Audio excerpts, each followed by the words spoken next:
The masculine rider, the true wealth is not in no jewelry and Prada. The secret to happiness is already inside us. Don't trust this wicked government. Politicians are liars. The government exists for taxes and spying on you. If they ain't lying to you, they probably lying on you. Samuel tried to warn you, but you wanted a king. The system of capitalism ain't everything it seems. A human nightmare, a white man's dreams. Will aliens intervene if they start nuclear war? Do they live inside the earth? I ain't really sure if there are aliens. The government knows. I know there's really a God. May he cover our souls. May I conquer my foes and all that oppose. Black as the pit, my unconquerable soul. My unconquerable soul.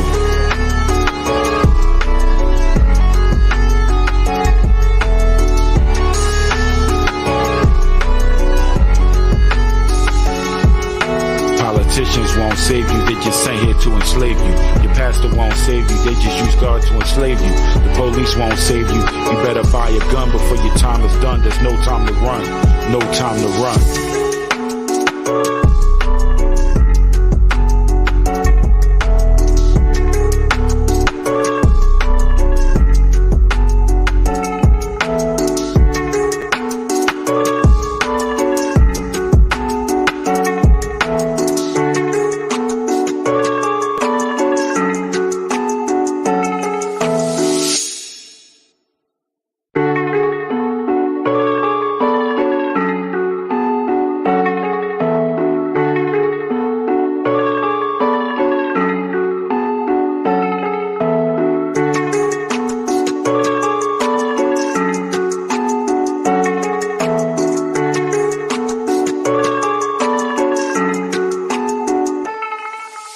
Fuck the system, fuck politicians, fuck capitalism, fuck exploitation, we need rationalism, fuck nationalism, we need more love and less hate, we need more peace, less war for sure, less mumble rap, more Tupac Shakur, we need less rappers, more revolutionaries, we need more grace, no more hating, the time is now, no more waiting, we need more God, no more Satan, politicians won't save you, they just sent here to enslave you, your pastor won't save you, they just use God to enslave you, the police won't save you, you better buy a gun before your time is done, there's no time to run, 1 minute you having fun, the next your time is done, I pray facing the sun, I need some light in my life, I need some Christ in my life, please come and light in my life, I drink the jewelry and ice, but for the price of sacrifice, would you roll the dice?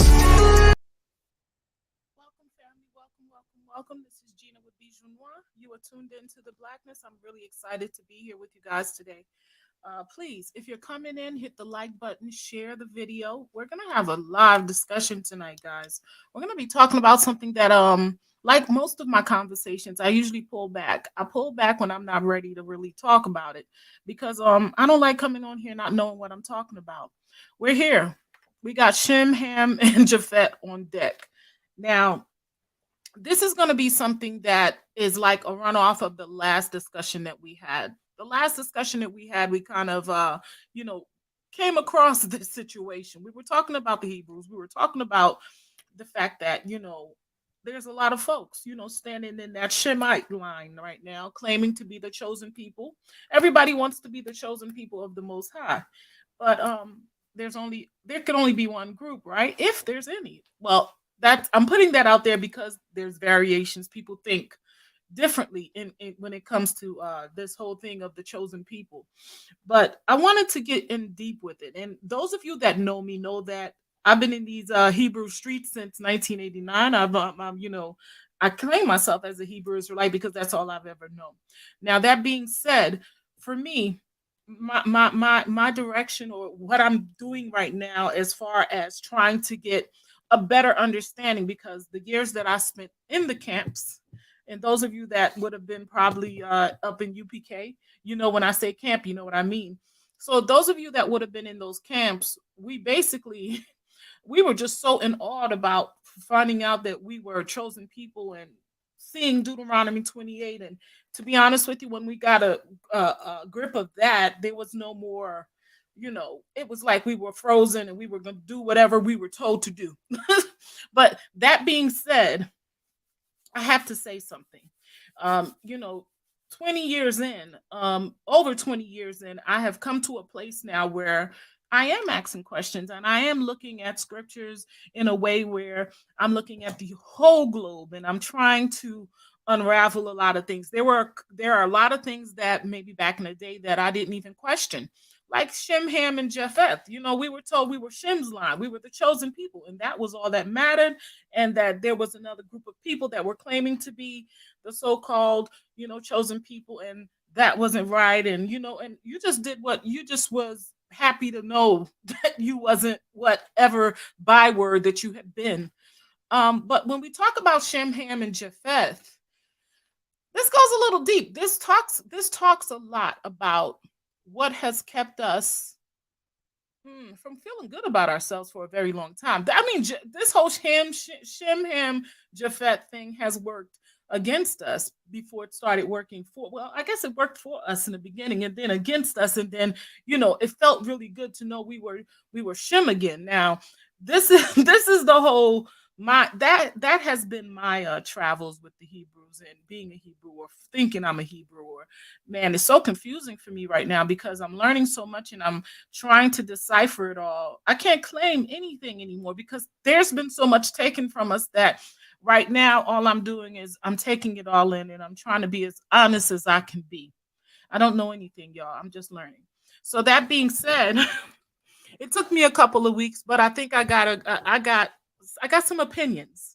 I come on here when I have opinions. So my opinions are here. And I'm not really going to put too much of my opinions out because this is a discussion. We're going to have a discussion today, and I hope I get to see my peeps. I know this was scheduled for 6, but I wanted to pop in a little earlier just in case we needed that extra time.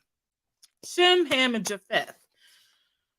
Those of you that are already in the comment section, if you know the story, if you understand Ham, Shem, and Japheth, you do understand that we, Black people, or the people that are melanated in this world, were considered or were told, and this has probably been going on for a very long time, maybe since the 1500s, 1400s, it was twisted to make it seem like we were the children of Ham.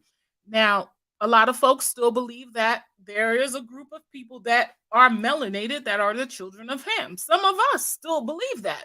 Some camps, some Hebrew camps still deal with these are their truths. They're teaching that there's a group of people that are melanated like us, but they're not us because, Noah had these 3 sons, Shem, Ham, and Japheth.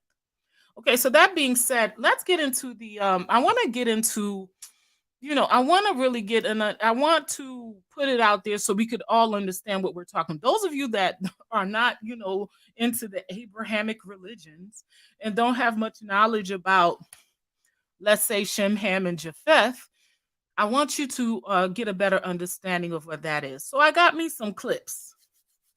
I love my clips. So we're going to start off with a clip that I found that I think kind of goes into and gives us an understanding of what that is. I'm going to also put some of my findings, because there was a question put out there in one of my videos saying how what proof do we have that we are even Hebrews, that we are the Jews, that we are the chosen people, that we are Judah, that we are Levi, that we are, Benjamin? How do we have any proof other than what these Hebrews are saying or what people are taking the scriptures and going in this direction with? Where's our proof? Well, I did some digging and I found some proof. So, what I consider to be proof, something that I never thought I would have ran into, but I'm going to share that with you guys as well. I'm really excited about this conversation, y'all. For me, it's a long way coming. And I have to tell you something. I'm a little connected to this one because I'm going to be very honest with you. I had come across some instances within the Hebrew camps that I was in. And I'm telling you, I was rolling deep since 89. And I did for like 20 years that I just kind of stepped away for a while. And not just for a while, for maybe 2 or 3 years. I just kind of and I didn't even want to look at the Bible. I'm being completely honest with you. I was so angry at what was happening to women in those camps and what was happening to other people and how men were humans, were taking advantage of other humans, but using the scriptures to do so. And I have to be honest, I was a little upset with God. What kind of God would allow all this to happen to women, or all this to happen to other people? And why would he choose one group of people and not others? I'm not gonna lie to you, these are the things that um that I was struggling with, because you see, I know a lot about partiality. I know a lot about not being treated like you are important. And so for me, the deeper I got and the more I understood a lot of the humanness that was going on in the camps, and a lot of the people taking advantage of folks, and folks treating people like they didn't matter. It was a lot to take in, and I have to be completely honest with you. I mean, we could all sit here, and you could sit into your throne of I'm a Hebrew, and you're proud of it, and you're the chosen people. Yeah, that's good, but we're still sinful, and we're still. It was a very sinful. I have to say this. It was a very sinful environment, and it becomes so, let's say, egotistical, that it was like, it was not about the Most High. It was not about what it should have been, which was for us to be aware of what we did as a people, to turn away from the Most High. It had nothing to do with bringing folks together or even being a light to this world, which I believe that would have been the responsibility of a chosen people. If you're chosen to lead other folks, I would assume. But that being said, for a very long time, I just didn't want to participate in anything that I felt like it was completely going against what the Most High wanted from us as a people. It was all about us. It was all about, look who we are, and it was all about what we this thing that we have now become. And that is where we went wrong in the first place, as far as I'm concerned. If we are the chosen people, if we were the chosen people, whoever the chosen people were, that is where they went wrong. Putting all this ego and all this, making it seem like they're the gift, and not understanding that, you know, when you're chosen to be something that guides, or you're chosen to be light, and light in a way where you are humble, and it was nothing humble about it, y'all. So that being said, I don't want to spend too much time in that, but I'm happy I took the opportunity to do the research that I've done.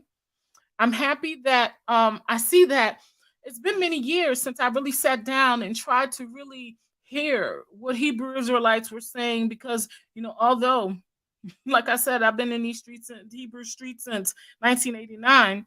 I kind of been through a couple of camps, and they were basically pretty much the same. I just seen camp. I mean, I started from one of the first camps, Marshall, Ariyah, I was married to Robon. I promise you, I was there since its infancy. So for me, and when I say those names, those of you that are in the know and understand, and understand the history of Hebrew, or the Hebrew, in New York, and where it started from, you understand how long I've been in these streets.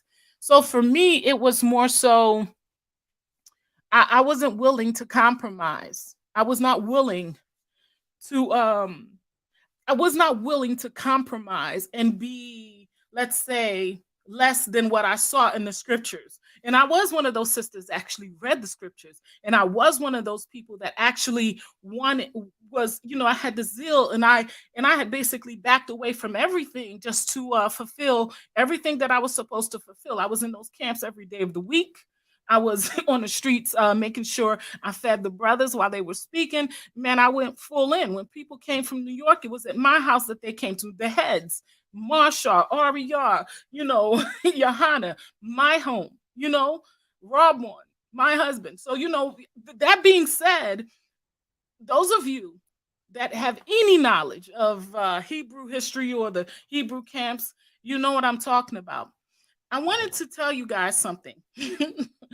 I'm getting excited about Hebrew Israelites again. And it has nothing to do with some of these big camps that, the purple group or this, or I'm not trying to put any camps out. It has nothing to do with these huge organizations that they now have. It has a lot to do with some of the clusters, some of the people that I see that are truly, they're putting in some work, and some folks that are truly searching.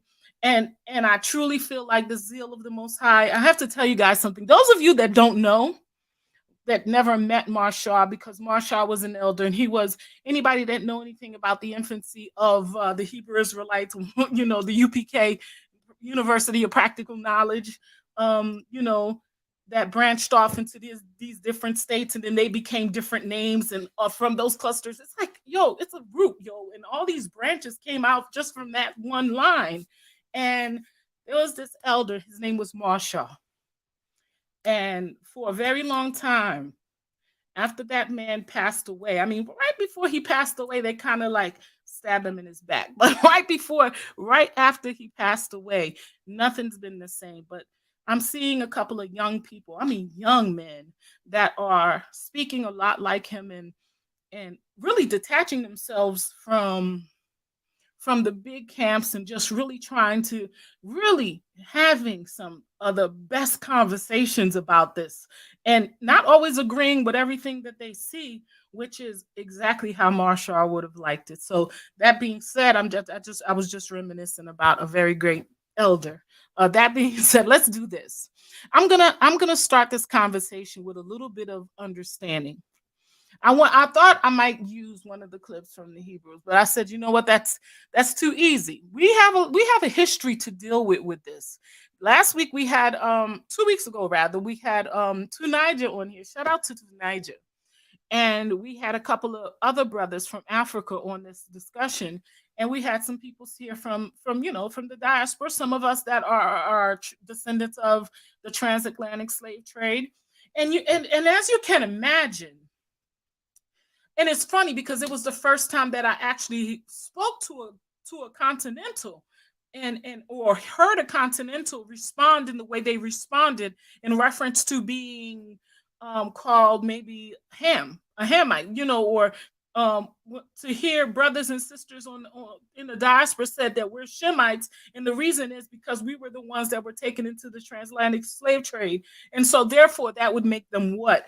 And I saw the frustration, and I saw the and I kind of heard that, no, they're trying to divide us. This is just another way for them to separate us as a people. And it was the very first time I ever heard that. And to be honest with you, if you go back to that video, I was sitting there and I was thinking, man, I was one of those people that used to sit up in those camps. UPK, shout out. I used to sit up in those camps, and I used to think that I wasn't no African.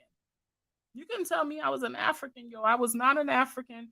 And those Africans sold us, and those Africans, like other people, did A, B, and C to us. So I understood both sides. I understood the Hebrew side of it, and then I understood my brothers and sisters on the continent, because now I'm starting to realize, there is no way in all outs that you can not grow and learn, especially if you're into genetics like I am, and you do your DNA and you see.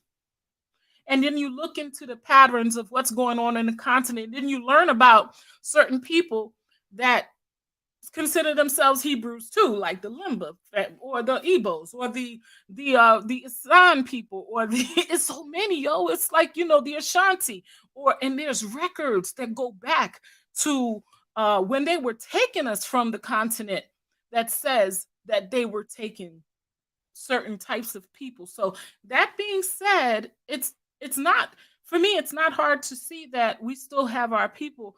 Like, we were supposed to go be all over the world. And I believe part of that means Africa as well.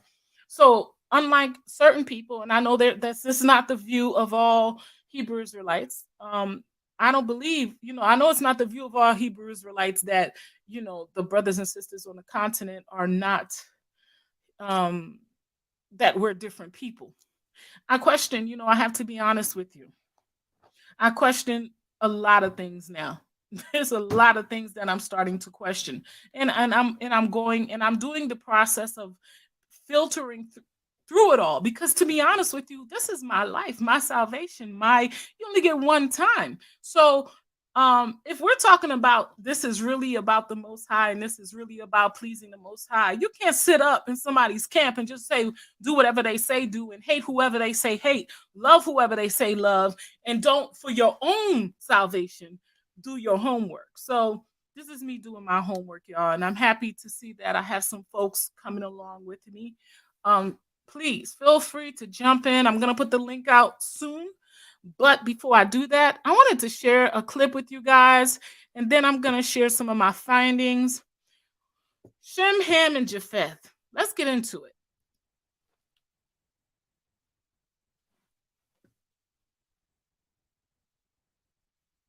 Hey everyone, this is Krista Bontrager. I want to thank you for watching today.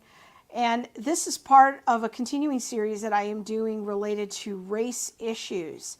And recently I wasn't sure if I should start here, but trust me, it's going somewhere. Pay attention. Reading through the 70-page document by the Southern Baptist Theological Seminary, and this is the flagship seminary of the Southern Baptist Convention. And the document details the racist beliefs and practices of its key founders. In fact, it's called, here on the screen, you can see this, Report on Slavery and Racism in the History of the Southern Baptist Theological Seminary. It's really quite an interesting and, I will say, very sad document that I do highly encourage you to read. Now, toward the beginning of the document, it says this: all four of the men whom Southern Baptist leaders elected as the seminary's founding faculty held slaves. The slave schedule of the 1860 federal census for the Greenville district recorded that John A. Brodus held 2 slaves, William Williams held 5, Basil Manley Jr. held 7, and James P. Boyce held 23. When Southern Baptists established the Southern Baptist Theological Seminary in 1859, the prevailing orthodoxy of its white clergy included the commitment to the legitimacy of slavery. As I worked my way through the report, I could see that the founders of SBTS didn't merely passively allow for the existence of slavery and saying that that's maybe a states' rights issue. Rather, they vigorously advocated for its morality based on a belief that the subjugation of blacks was part of God's created order. And here's a quote to that effect from another one of the school's founders. Basil Manley further suggested that since God appointed them to a state of perpetual slavery, they had no natural right to freedom. And he's speaking of black people. Quote, all will depend on this question. Is liberty of person given to all? God gives power to some and bondage to others. Only God can be held accountable for the differences in social condition and inequalities of human capacity. I want to pay attention to this. So God, basically, I need you guys to pay attention because this is really deep. This is going into a little bit of the conversations, and I know this Shem Japheth discussion is going to go into the history of it, but I wanted to use this because this was paramount to what our ancestors, how they were afflicted by the whole Shem Ham Japhetic history or scriptures. I want you guys to pay attention because this is the justification of all that was done. To quarrel with this will be to waste our rage upon a dispensation as old as nature. Slavery was a natural constitutive element of all human society. Now, I also noticed as I was reading the document that this belief that it was the God-ordained order for blacks to be subjugated mostly rested on the rather peculiar incident with Noah and his sons in Genesis chapter 9. Now let's take a minute just to read 2 or 3 critical verses here, starting in verse 25. Noah said, "Cursed be Canaan, the lowest of slaves will be to his brothers. He also said, "Praise be to the Lord, the God of Shem. May Canaan be the slave of Shem. May God extend Japheth's territory. May Japheth live in the tents of Shem, and may Canaan be the slave of Japheth." So let's go down this one this slowly because this is important. Millions of humans have been trafficked throughout the world and are still being trafficked because there are some people that still have this mindset in Lebanon and Libya and all these other places, Mauritania. They're still looking at dark-skinned people, like it's a God-given right for them to do this because God said it was okay. And because of this right here, what we're about to get into. Verse 24, when Noah awoke from his wine and found out that what his youngest son had done to him, he said, "Cursed be Canaan, the lowest of slaves will he be in his brother's house." He also said, "Praise be to Shem." So in one verse, he's cursing one son, and then in another verse, he's praising another. Praise be the Lord and the God of Shem. May Canaan be the slave of Shem. So may Canaan be the slave of Shem. And this is Noah saying this. Let's pay attention. This is not the Most High, but we know, this is Noah cursing his sons and blessing his sons. Praise be the Lord, the God of Shem. May Canaan be the slave of Shem. May God extend Japheth's territory. May Japheth live in the tent of Shem. Let me move my thing for you so you can see. And may Canaan be the slave of Japheth. And may Canaan be the slave of Japheth. So Canaan is going to be the slave of Shem, and Canaan is going to be the slave of Japheth. Now, the wording of Noah's curse on his grandson Canaan, in other words, to be the lowest of the slaves to his brothers, this statement was repeatedly used by the founders of SBTS to argue that it was the destiny of Canaan and his descendants to serve as the slaves of Noah's other sons, and that black slavery was the outcome of this. This was kind of the biblical warrant for black slavery. Now let's look at a couple of additional quotes from the seminary's founders to show proper documentation for this point. Manley argued that God established slavery as the permanent condition of Africans after the flood. Noah's prophecy condemning Canaan to perpetual slavery was observedly fulfilled by the African race. Let's pause. So I want to go back here. Noah's prophecy condemning Canaan to perpetual slavery was observably. So they observed that this prophecy of Noah to condemn Canaan as a perpetual slave fulfilled by the African race. They're saying that the Africans did this. Well, let's continue. Quote, "Whatever interpretation you choose to give, look at the facts. That man's race in all times, in all countries, not excepting his own, has been in a state of servitude. In Africa, 3/4 are slaves. Efforts." So basically, he's saying that, look, this Bible, I mean, these people, 3/4 of Africans in their own nation, in their own continent, are slaves. 3/4 are slaves. So this whole thing that's being done, I mean, it's being perpetuated by themselves as well. 3/4 are slaves in Africa. Have been made at different points to civilize them, unquote, but without success. Quote, "From age to age they have fulfilled this saying of Noah. If it be not meant of them, of what people is it meant?" The report continues a few pages later. It says this: "God has established that slavery was, quote unquote, essential to the existence of civil society. And that God had appointed Africans to serve as slaves forever. Quote, from Ham were descended the nations that occupy the land of Canaan, and those that now constitute the African or Negro race. Their inheritance, according to prophecy, has been and will continue to be slavery. Genesis. I'm sorry. I got to go back there.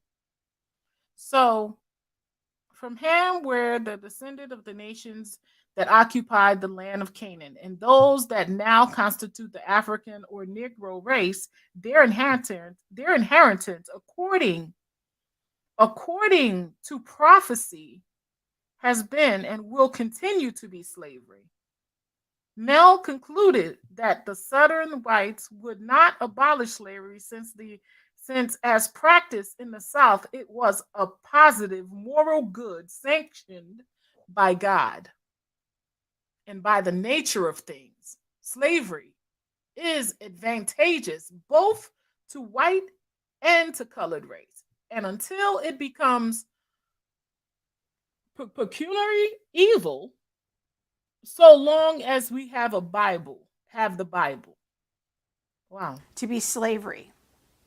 Genesis 9 was repeatedly used as a spiritual cloak of this time period to couple God's holy name with unholy acts of dehumanizing behavior against people who bear his image. Now, personally speaking, Did you notice that she said against people who bear his image? I was vaguely familiar that the LDS Church. I wanted to stop here. I like the fact that she said who bears his image. Very interesting. I like this woman. Mark on Cain in Genesis 4 as referring to dark skin, and that this interpretation of Genesis 4 actually prevented blacks from being holding in the priesthood in the LDS Church until that policy was changed in the late 1970s. And you can see the official LDS statement on their website here. But honestly, I was not aware that these verses in Genesis 9 were used by Bible-believing Protestants in a similar fashion as the LDS Church until I read this SBTS report a few weeks ago.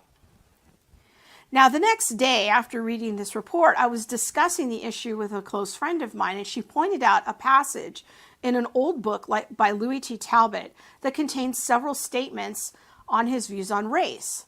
Now, Talbot is the namesake of the seminary where I attended, so I was very curious to read these words for myself.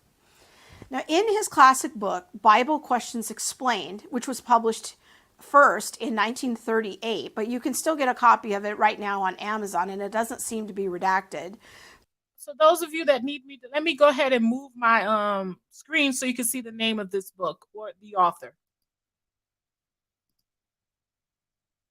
Louis T. Talbot. Talbot devotes several pages to explaining his theories about the curse against Ham, particularly his son Canaan, and its connection to the black race. Now, as part of Talbot's answer to questions about the curse of Canaan, he quotes a lengthy passage from another book, the Pulpit Commentary, as part of his answer, and he says this: the Hamite races, originally the most brilliant and enlightened, Egypt, Babylon, and Canaan, had the greatest tendency to degenerate because they were the most disinclined to true religion, the great preserver of men. So apparently, Talbot believed that these darker-skinned descendants of Ham had a tendency to degenerate because they rejected religion. Now, this strikes me as a 21st century Christian as a fairly peculiar view. That's definitely peculiar because everybody knows that black people are the most religious people on the face of the earth. But okay, let's continue and see what else he has to say. He goes on to quote the critical and explanatory commentary as well. It says this: quote, the doom has been fulfilled in the destruction of the Canaanites, in the degradation of Egypt, and the slavery of Africans, the descendants of Ham. So based on these statements, I'd say that Talbot believed that the enslavement of Africans was some kind of fulfillment of Noah's statements in Genesis 9. Now you turn the page a couple of pages later, and Talbot continues to clarify his position about the connection between Canaan and the origin of the black race. Why are Egyptians not as black as the Negroes? Both are descendants of Ham. What are the Abyssinians? Also children of Ham, not Negroes? They live in the same latitude as do the blackest people. I think the answer lies in the fact that the Negroes came from Canaan, who was under a curse, whereas the Egyptians and the Abyssinians were descended from other sons of Ham.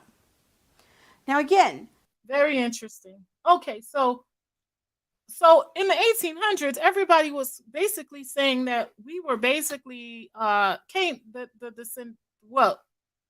Africans came from Canaan, which I know a lot of you know that that's not the case anymore. But let's continue and see. A lot of facts are coming out. These bones are telling a lot of truths. Dr. Talbot affirms a belief that black skin is the result of Noah's curse on his grandson Canaan. It is irrefutable, he says, that God has stamped the Negroes with characteristics which forever distinguish them from other races, characteristics of which color is only one. And it is not by chance that the Negroes has been a servant of servants. This fact is but prophecy fulfilled. Now, based on these statements, I'd say that Talbot believed that dark-skinned people were the descendants of Canaan, and that slavery experienced by blacks was the fulfillment of Noah's prophetic statements. Now, I have to tell you that coming to terms with the reality that giants of the faith advocated for such ideas raises several provocative questions for me personally. I mean, how could such an educated and informed Christian leader simultaneously hold such right and wrong beliefs? How could the founders of SBTS serve as defenders of truth on the one hand, while at the same time own human beings as slaves? How could a man like Louis T. Talbot, who was instrumental in my own grandparents coming to faith in the gospel through his teaching on the Biola Hour, have made such a flimsy biblical argument against an entire race of people? Very interesting. So let's remove that. I really wanted to share that with you guys because I want to get into a little bit of, I understand now why they were doing that, why they were pushing that type of narrative. It's because they knew the truth. They knew the truth. I mean, they didn't want the truth. They wanted to justify slavery. That's it, Mr. Igwe. I agree 100%. They wanted to justify slavery.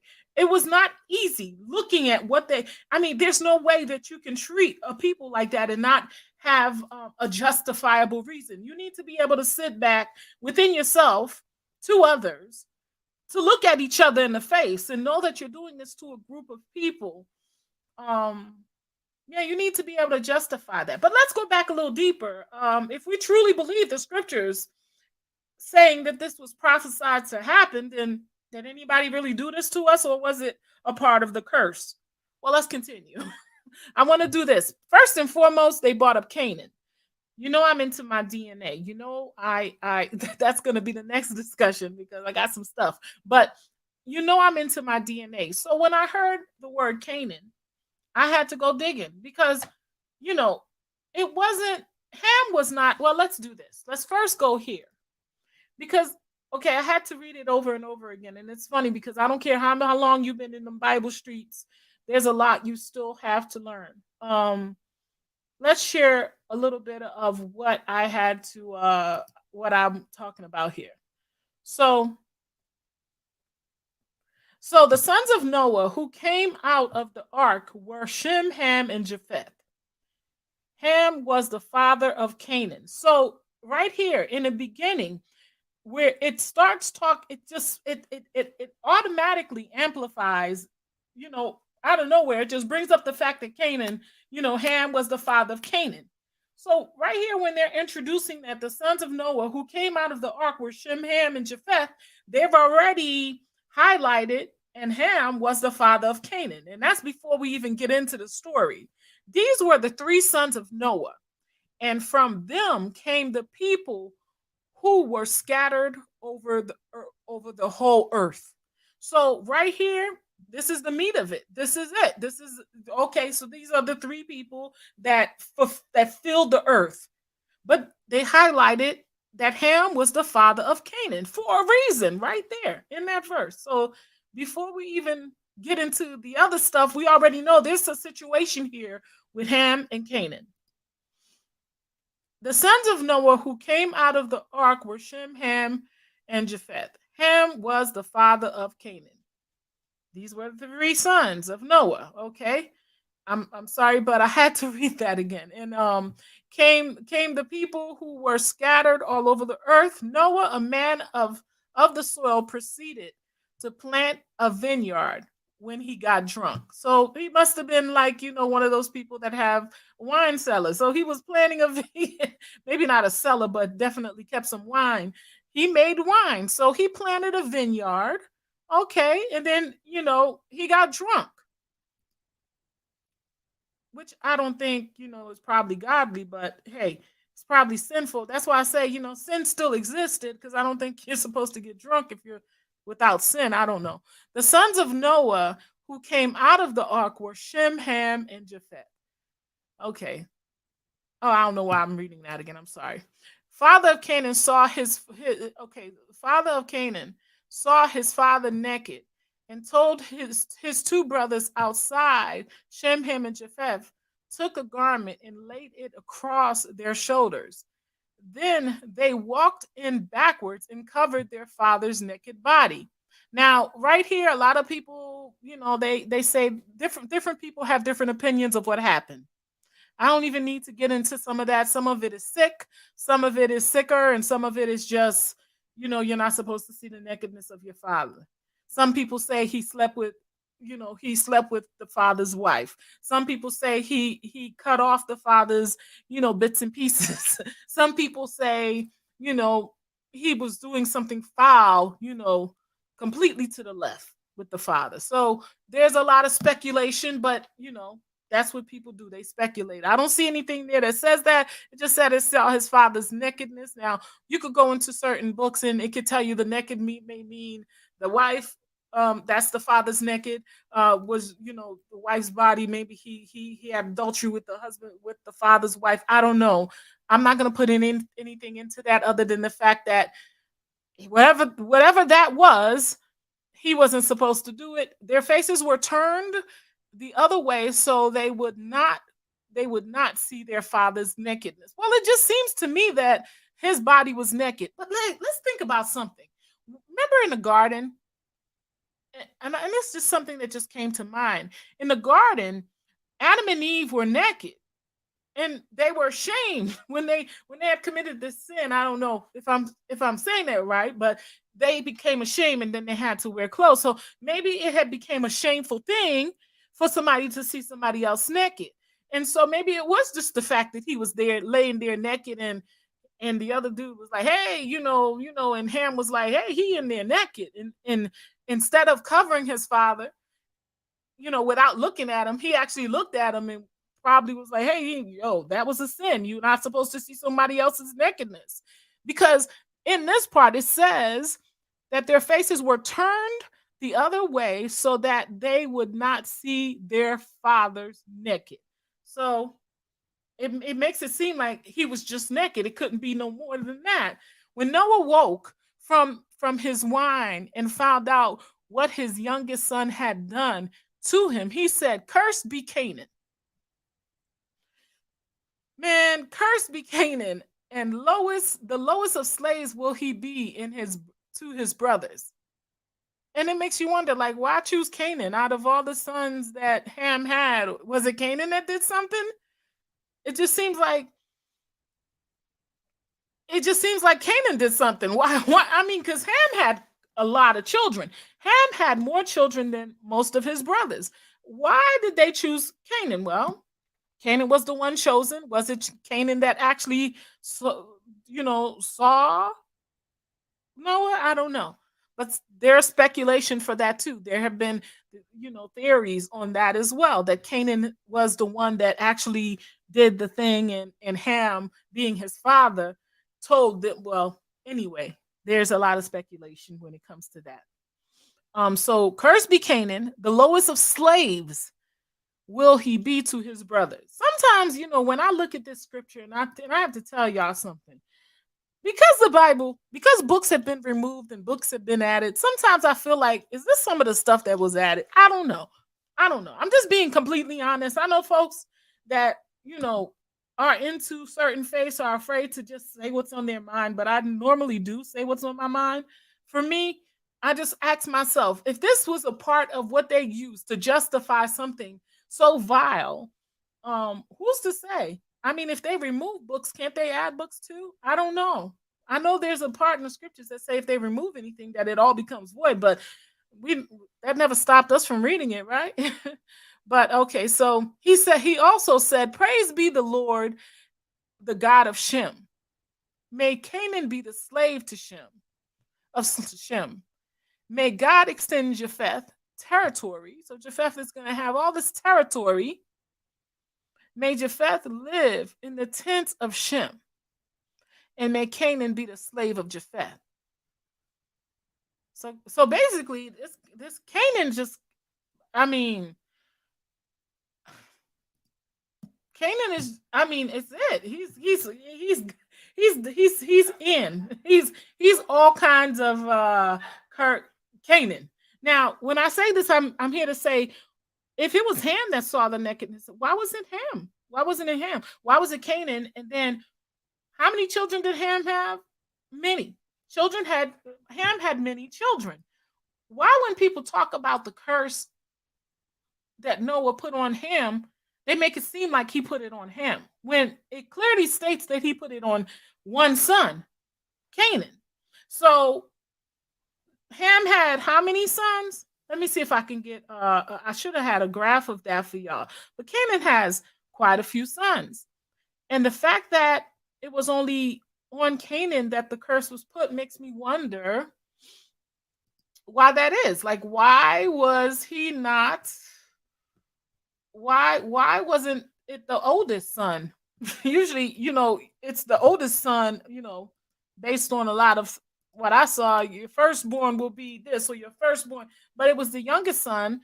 And it makes you wonder if it was the youngest son that was involved in whatever that went off, that got, Noah to say, hey, you wasn't supposed to do that. Now you're cursed.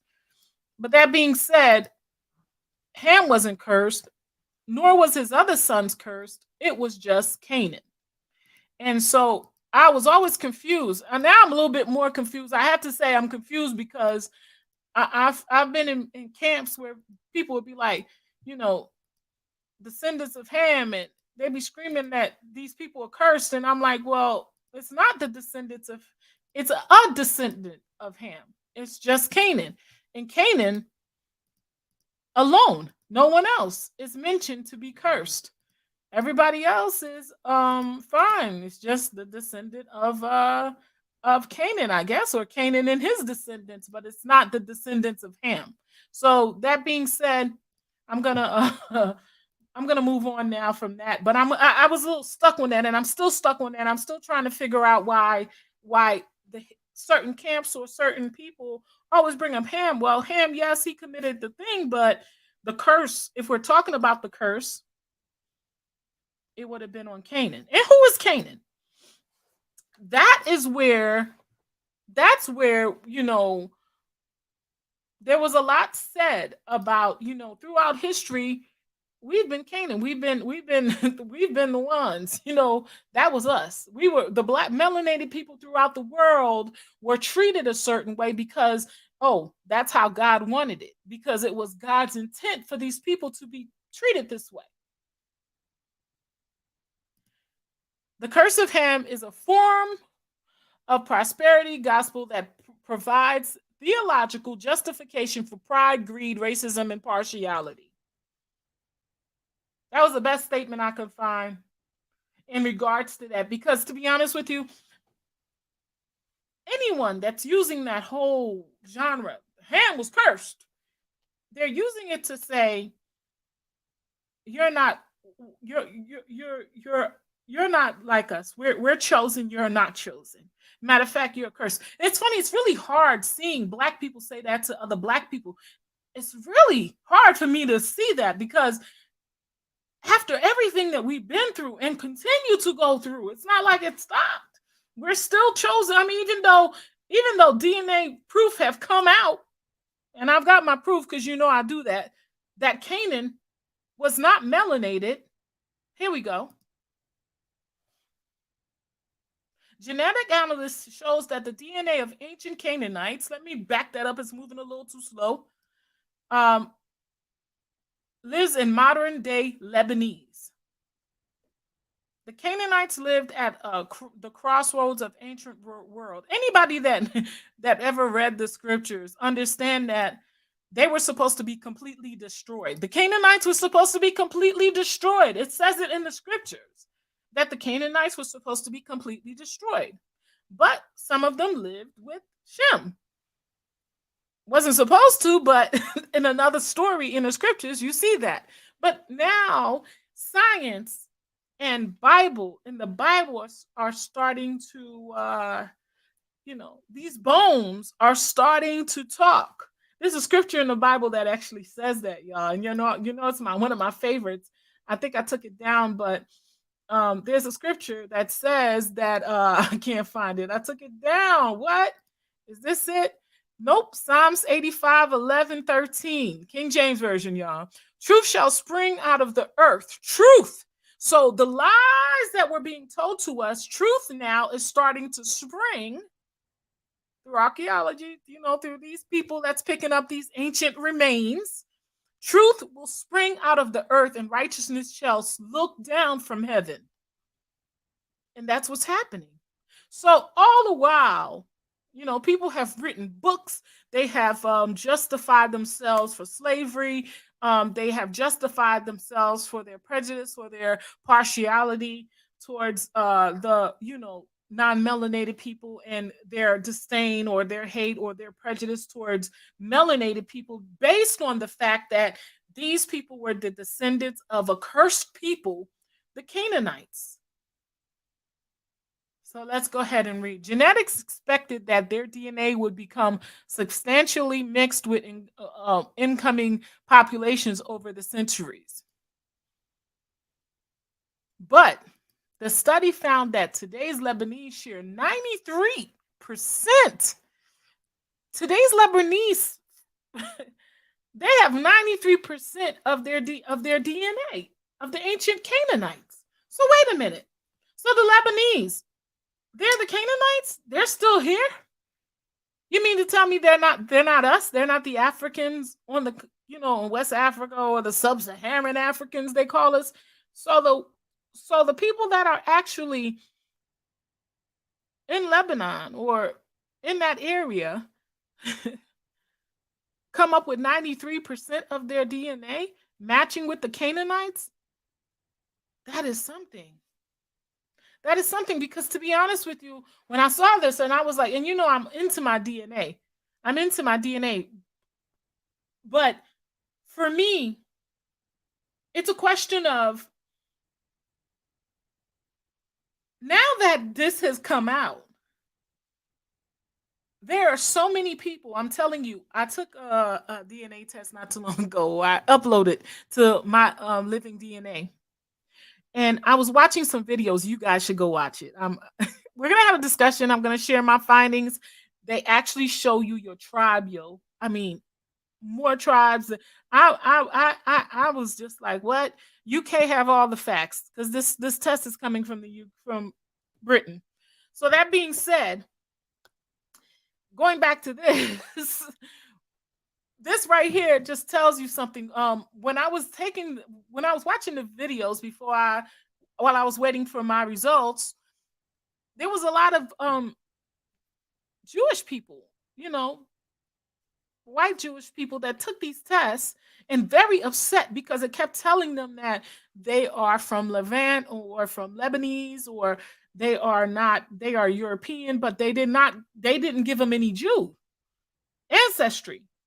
And they were so upset. There were so many people that were like, this is completely wrong. Well, I saw one young lady, she's very young, and it seems like the younger ones are more. She was like, I always knew there was more to it. I know I wasn't, she was like, I'm only like 5 something Jewish, but I'm this, that, this, that, this. Well, some of them that didn't have any, a lot of them, and they were very upset. They did YouTube videos, they were flagging the thing, saying it's not real. Because living DNA is saying, hey, you have no this is where you're from. You're from Lebanese, or you're from Levant, or you're from Europe. And they were kind of pissed about it. You're from Russia or Germany, you're from Russia, they were kind of pissed about that. And it had me thinking.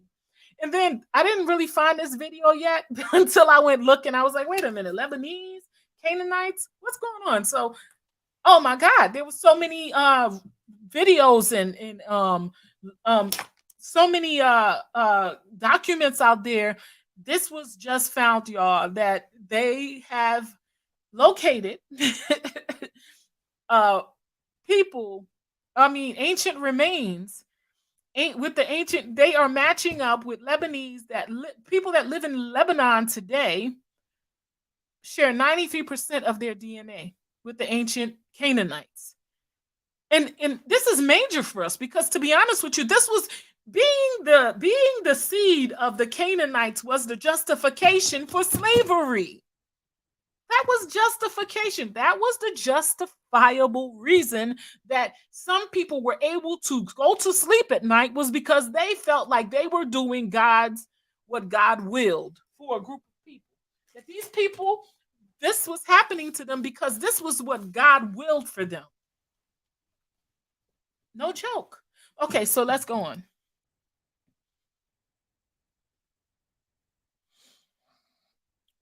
Researchers sequenced the genome of 5 individuals who lived about 3,700 years ago.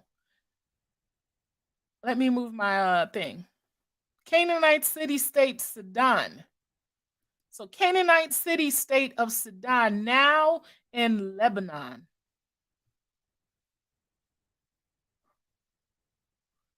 Five individuals.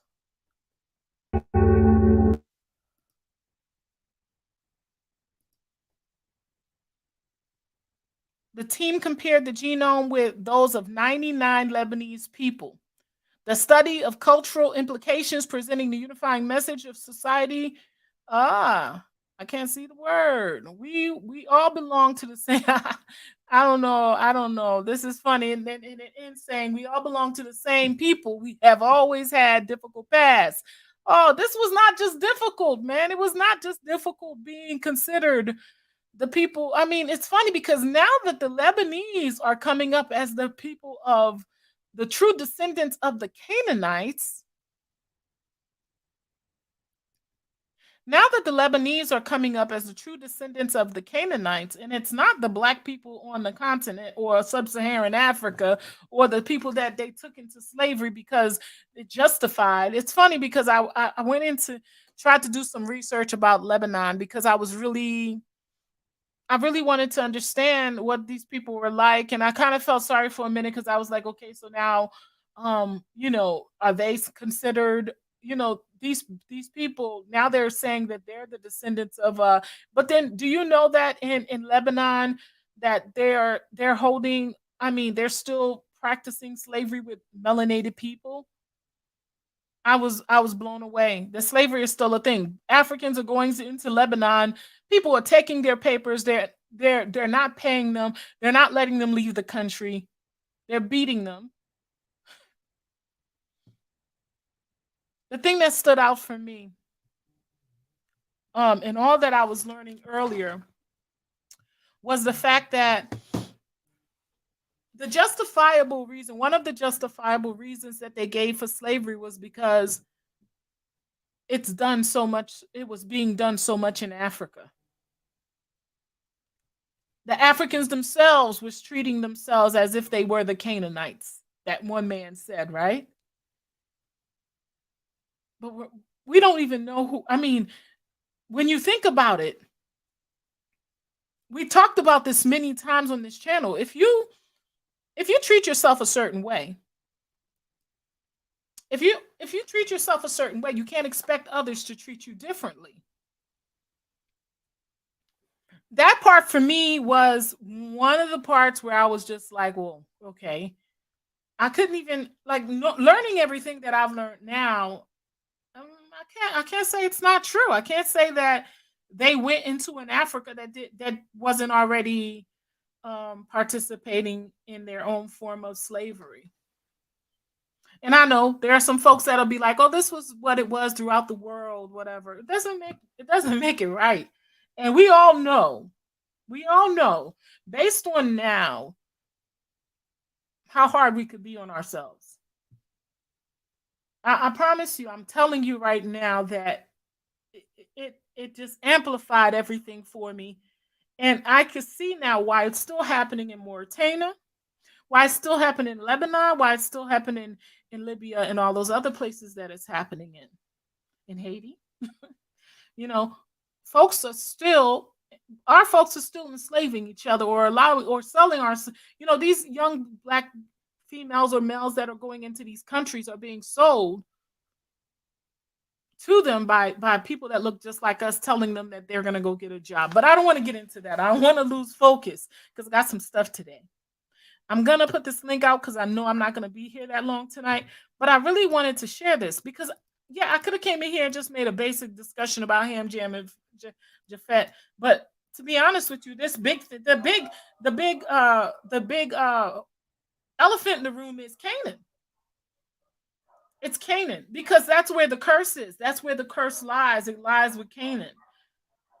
And it's funny because now I really am embarrassed when I hear brothers and sisters that are of Hebrew, not have Hebrew knowledge of themselves, talk about these stinking Africans. Oh, that breaks my heart. Like, yo, there are still people out here that's spilling that narrative. And they are saying that they're woke Hebrew Israelites. But for those of you that question, were we truly Hebrews? Who were those people that they took from Africa? I found some stuff, y'all. And I'm proud to say that I found it on the Haitian channel. I'm going to go ahead and share the channel's name because I want you guys to subscribe. It's called Le Peuple Haïtien. Let's get to it.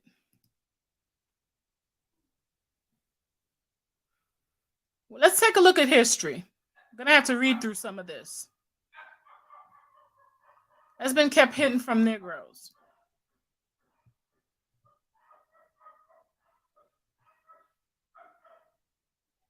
As a Negro, do you know your history from, let's say, 1260 BC?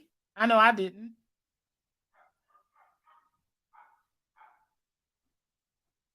The context. The video is centered around the fact that, let me pause it, that one cannot understand the present without knowing the past. True factual history is everything.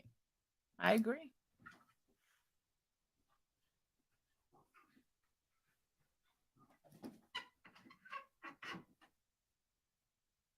Sorry about that, guys. One of my kids.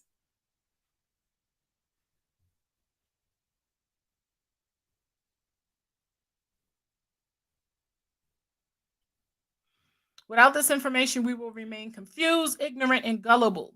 The identity crisis will worsen, and we will continue being a prey to the other nations.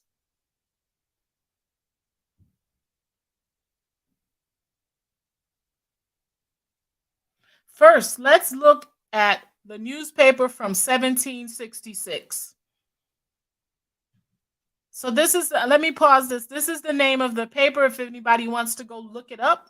Affranchi Americana. Now this is a French paper, but I'm happy to see that this Haitian channel has put English. You'll see for us to understand. For those of you that don't read French, American was what? So we're gonna. It looks like it was published in 1766 to 1791 in the colony of Saint Domingue, now known as Haiti. 1766 to 1791. Pay attention, y'all. The Haitian, that's the Haitian Revolution didn't happen until 1804. So this was newspapers that would have been in that time, prior to that time, rather.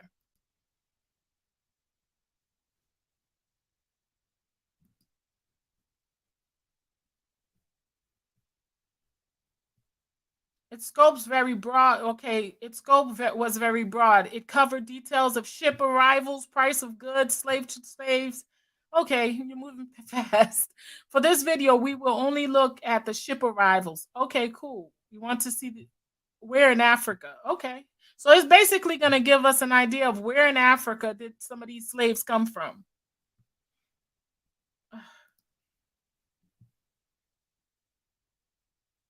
I'm going to pause it so we can go because this video is going a little fast. 17. Okay, so the top up here says year 1766. So it says année 1766, but it puts it in English for you guys to understand. So pay attention to what you're seeing on the screen.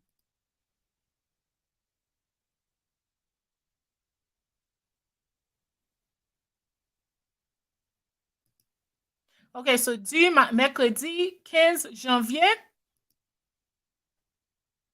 Wednesday, January 15th. Okay.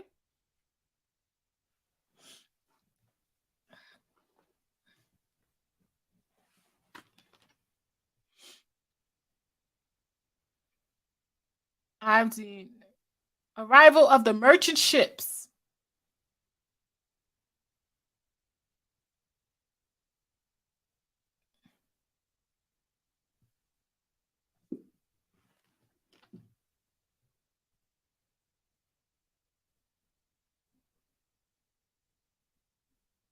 Cap Haitian, destination for this cargo slave ship. So that's what it says right there.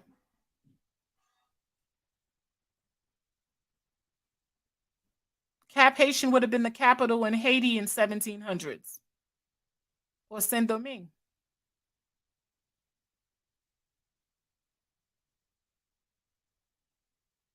256 blacks were brought from Gold Coast. Let me pause it because it's probably going to move too fast. 256 blacks were brought from the Gold Coast of Africa to Haiti on January 8, 1766. The name of the slave ship was Les Frères and Les Sœurs, sister and brother. That's the name of the ship, Les Frères and Les Sœurs. So 256 blacks. Okay, we're on a roll. Let's see what else it says.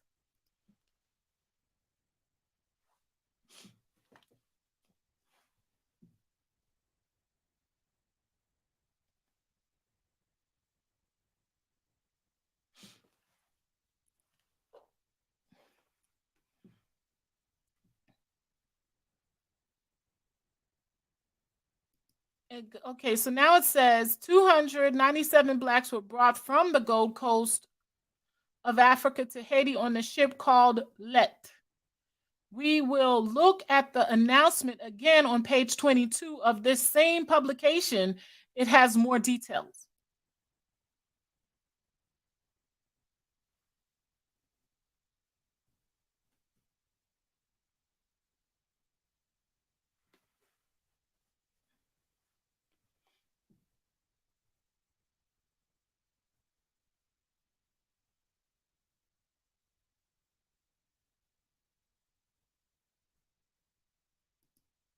The 297 blacks from the ship Let came from Judah, the Gold Coast of Africa, on January 13, 1766. The slave auction was held on January 17. Notice that they came from Judah. We will explain later.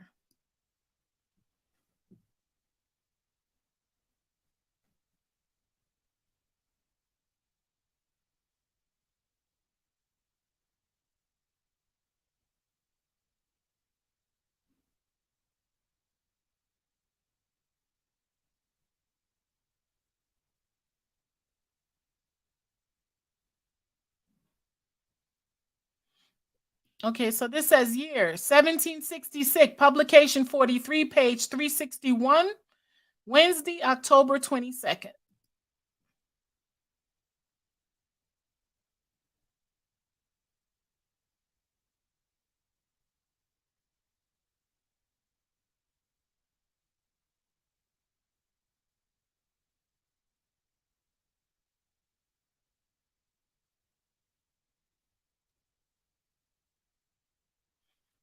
Let me pause it. 462 blacks were brought from Judah, Africa to Semak, Haiti on October 14, 1766. They came on the slave ship Le Machal de Luxembourg. Notice that Judah is referenced again. One moment.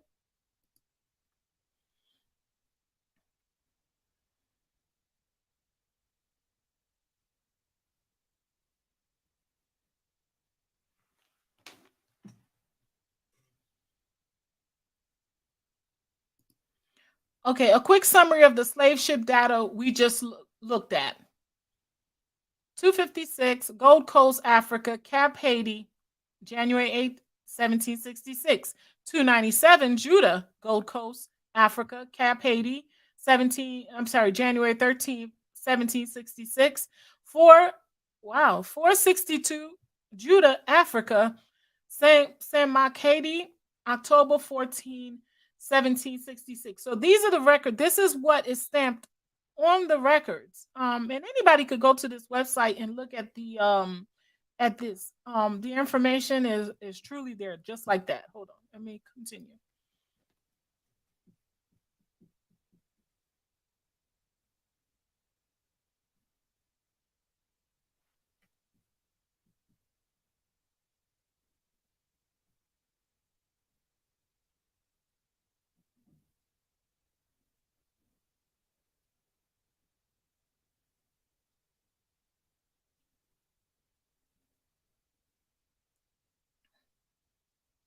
Next, we will locate Judah on the Gold Coast on the map, on an ancient map. Let's look at the 1747 map. Let me pause this. Let's look at the 1747 map of Africa, which goes perfectly with the slave ship data from earlier. It's the same time period.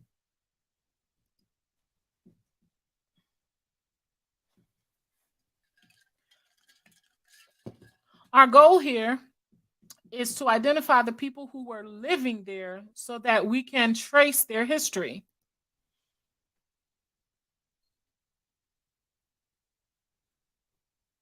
Judah, the Gold Coast. This information is crucial because Negroes are suffering from severe case of identity crisis.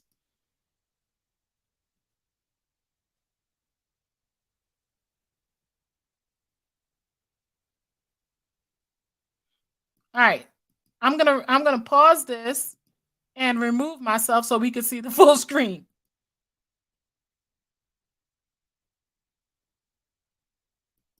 All right.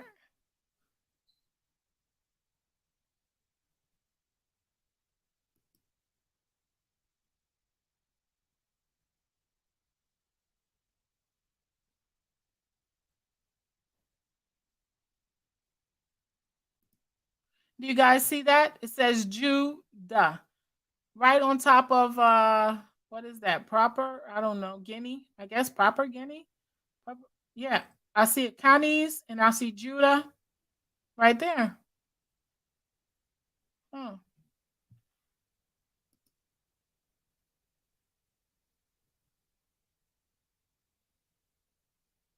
Gold Coast.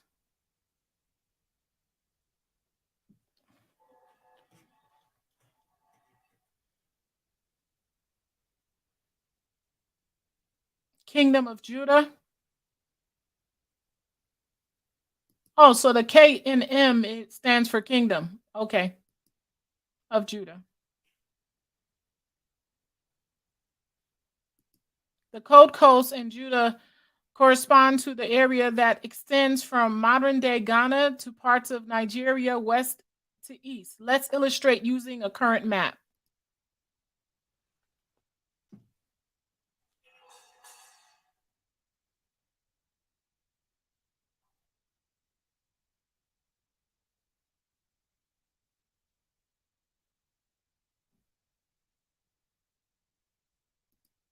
Okay, so looking at the map, it says Gold Coast and then dash Judah. It looks like it's covering Ghana, Togo, Benin, a little bit of Lagos, Port Harcourt. I don't know how to say Kumasi. Oh, so it looks like it's covering this area, Gold Coast, Judah, right there.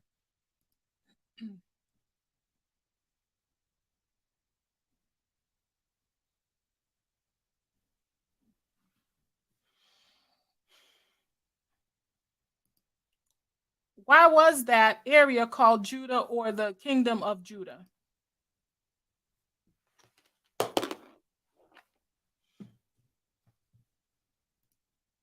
The Kingdom of Judah. Let's find out about the Kingdom of Judah in West Africa. The name Judah certainly rings a bell.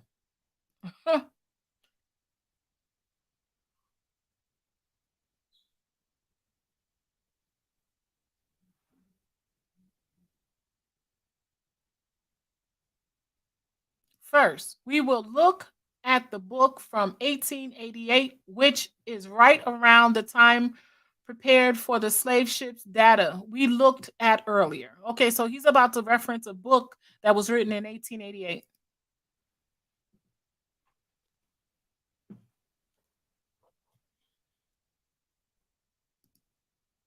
The Kingdom of Judah. Then we will look at another map that contains some good information about the topic of interest.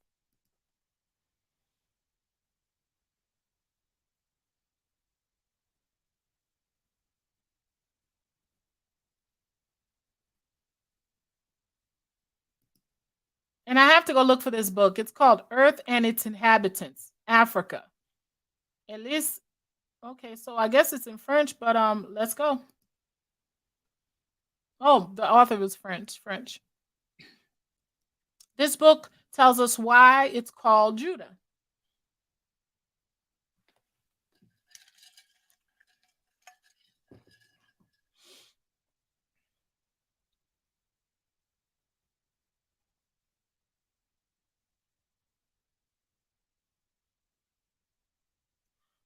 Okay, so I guess he's just showing that this was actually, and if you are looking at this, you could just Google what you see, right there in the URL. Yeah. So 1888, y'all. Confirmed.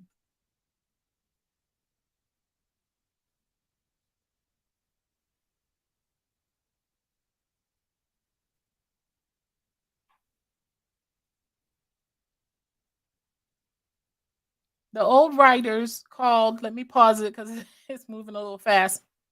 The old writers called it Judah, and its inhabitants were said to be Jews. Wait a minute. East of the Great Popo begins the Dahomey territory guarded by important town of Glewe, known to Europeans by the various names of Fida, Hivida, Wida. The old writers called it Judah, and its inhabitants were said to be Jews.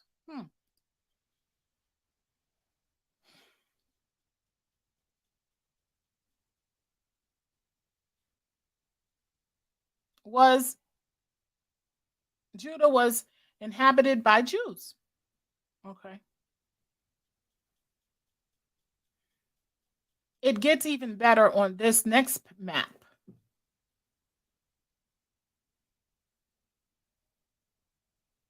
I want a copy of this map. I've been looking for it. Okay, it says this map shows many areas where Jews, Negroes had settled throughout Africa. Let's look at the Gold Coast and Judah again.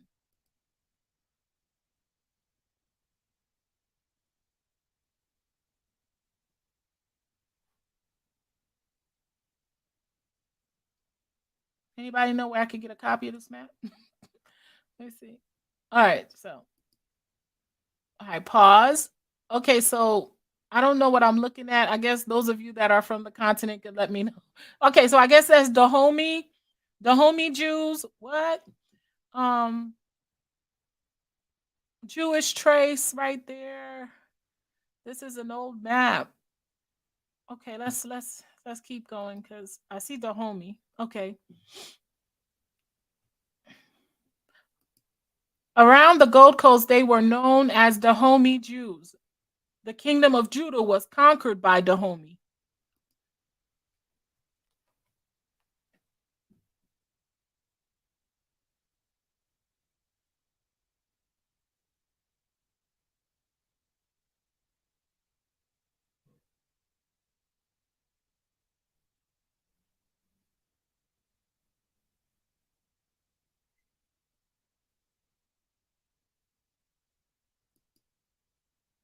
Notice the Levite cities in the kingdom of Judah around modern day Nigeria.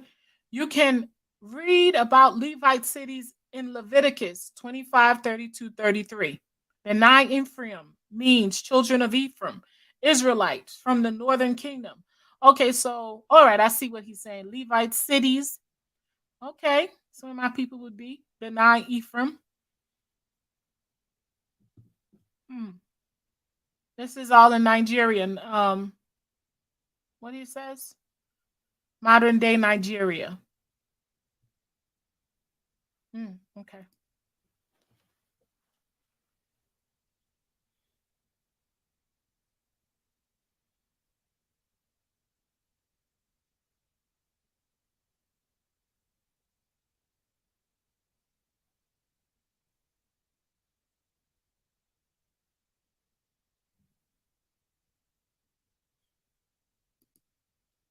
This is the history that Negroes were forbidden to read. Today, so-called Haitians don't refer to themselves as Jews because the oppressors did succeed in disconnecting them from their heritage and history. This information is crucial. Now, again, this is a Haitian channel, y'all. I'm going to share the link with y'all, or I'll put it in the. I hate when I can't. We're not supposed to share it in the comment section, but I'll put it in the description if you guys. I want you to please subscribe to the channel because I did speak to them about making things in English, and a lot of it is coming across in English now, so you could follow.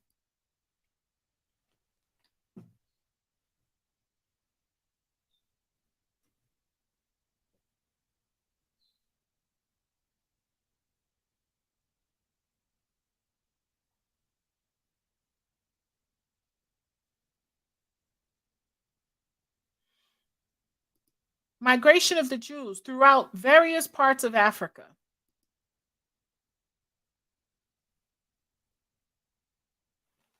Scattered Jews. Let's take a look at the history of the migration of the Jews throughout Africa. We will look at a couple of books.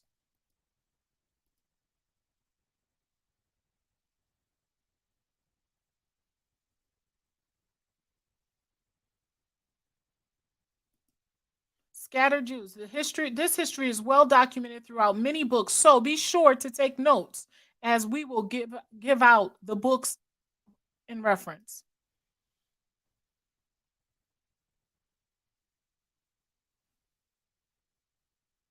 Let me move myself so you guys can see the full screen.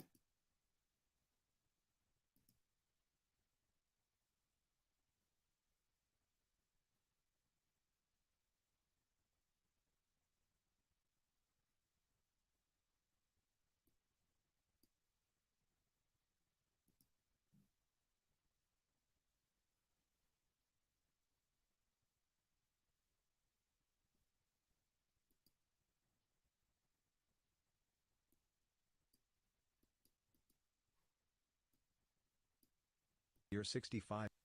Let me back up a little bit. From Babylon to Timbuktu. A History of the Ancient Black Races including the Black Hebrews. By Rudolph R. Windsor. Originally published in 1969. Page 84. In the year 65 BC, the Roman armies under General Pompey captured Jerusalem. In 70 AD, General Vespasian and his son Titus put an end to the Jewish state, with great slaughter. During the period of the military governors of Palestine, many outrages and atrocities were committed against the residue of the people.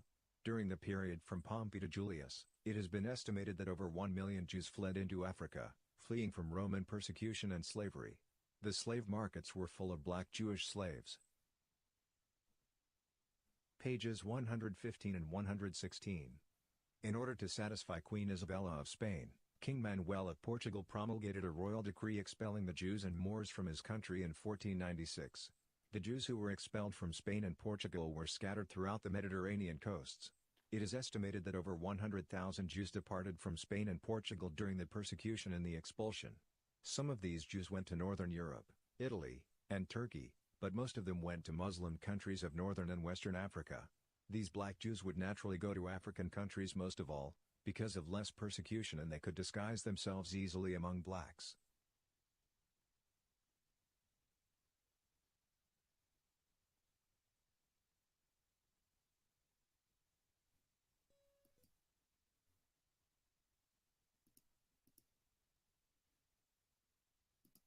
Jews from the Congo. Let's look at slave voyage data from another hotspot in Africa where slaves were taken.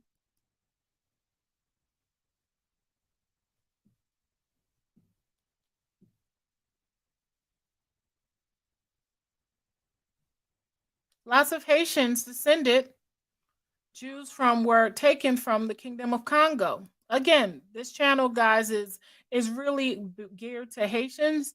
But there's so much to learn here, and I want you guys to really subscribe and go follow this channel so you can learn a lot, or figure out what other, what the rest of us are doing.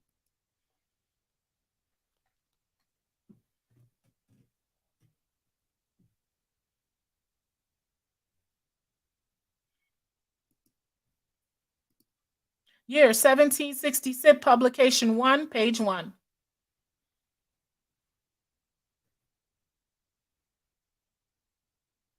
Du mercredi 1er janvier, Wednesday, January 1st.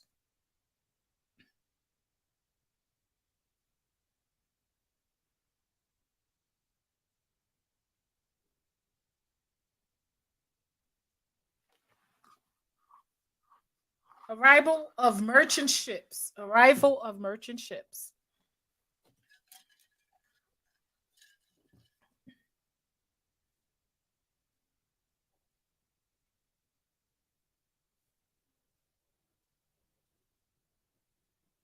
King Franklin.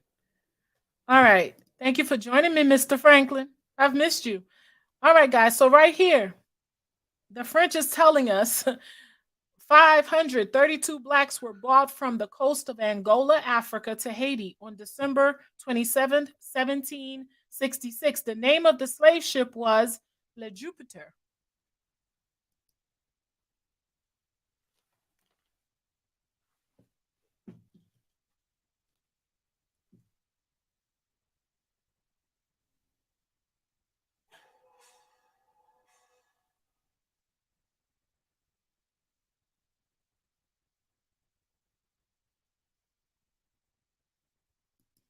Year 1766, publication 25, page 217, Wednesday, June 18.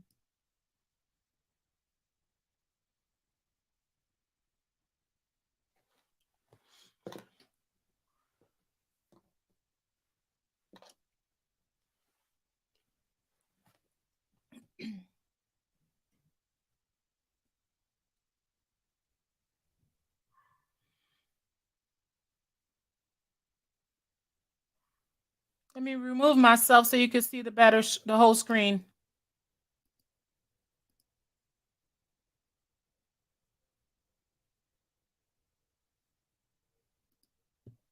"200 blacks were brought from the coast of Angola to Haiti on June 16, 1766. The slave auction was held on June 24th. They reported that not a single Negro was lost during the voyage. So rare.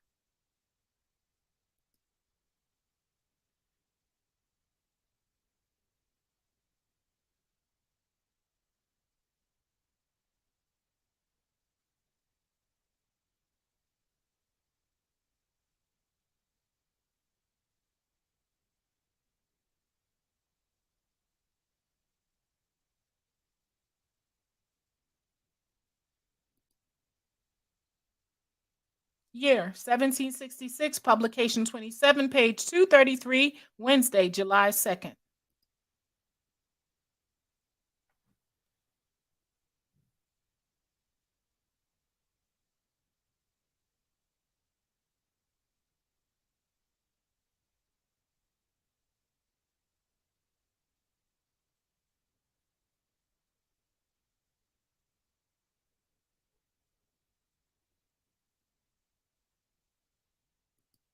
"455 blacks were brought from the coast of Angola to Haiti on June 27, 1766.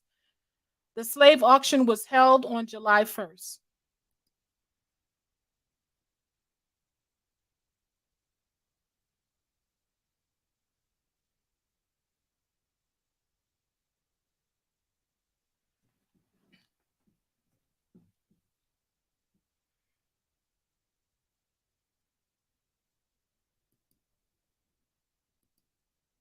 A quick summary of the slave ships data we just looked at.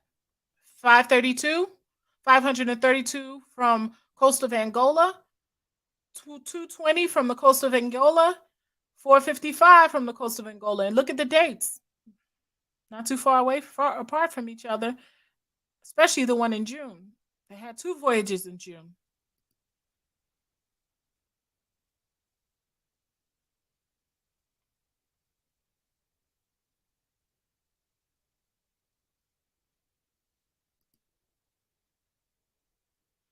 More history on the migration of the Jews. Scattered Jews. This next book was published in 1783. Negroes were forbidden to learn to read then. Scattered Jews. All this wealth of information is still largely unknown to the descendants of those Negroes today.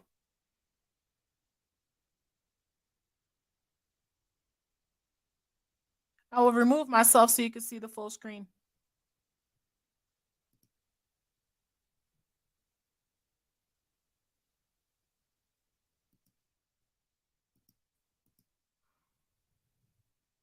Crucial review. Society of Gentlemen. By a Society of Gentlemen. Interesting.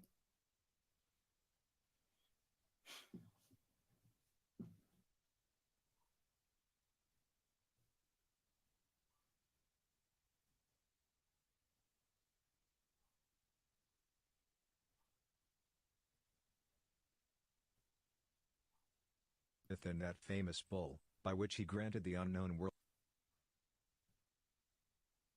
Page 140. Pope Nicholas V and that famous bull, by which he granted the unknown world to the Portuguese and Spaniards, expressly permitted and ordered the Christians to reduce all infidels into slavery, an order zealously executed by both these nations. Professor Sprengel divides the history of the Negro trade, carried on by Christians, into 2 principal periods, the first from 1443 to 1645, and the second, from 1645 to the present times.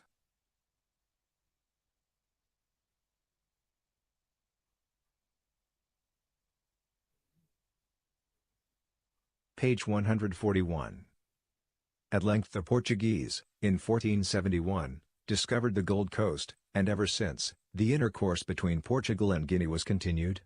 The discovery of the Gold Coast served, indeed, yet more to enlarge the sphere of the navigation of the Portuguese, than their slave trade, but it forced them also to extend themselves on the coasts, and to settle colonies in Congo, Angola, and other places, which they had till then neglected.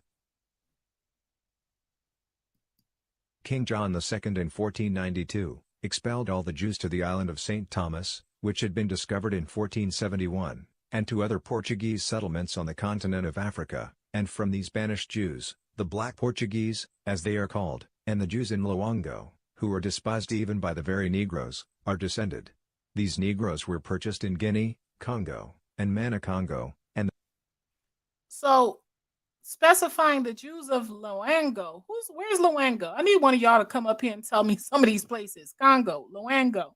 Are they the same places? Luango, Congo? I don't know. But let's continue.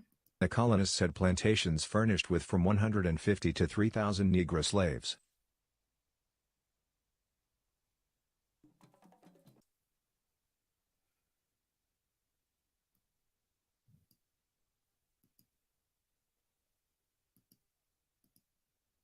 Those Jews were sold as slaves in Haiti.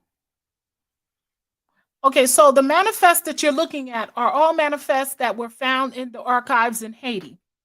Now, these Jews were sold throughout the Americas, America, Caribbean islands, all over, but this is a particular archive that is manifested or was found in Haiti.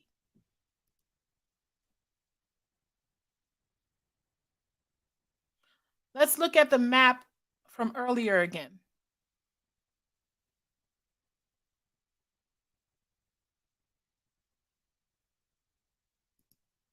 Let's now look at where the Jews, Negroes, had settled in the central southern parts of Africa. The slave voyage data we looked at earlier was for Angola, the Kingdom of Congo.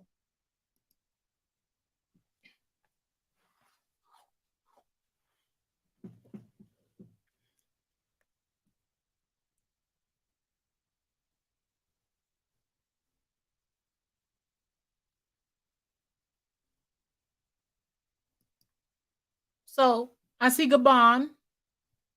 I see Mavombo Jews, Kambinda, Luanda Jews. Are these tribes or certain peoples? Santome Jews, Mavumbo. I know I'm killing these names. I'm killing these. I apologize, y'all. I'm sorry.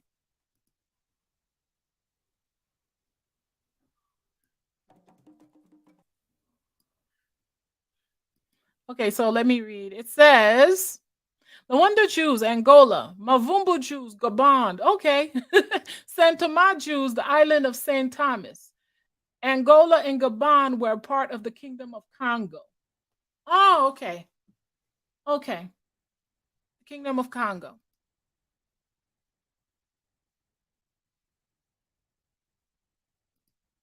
So they were a part of the Kingdom of Congo. All right.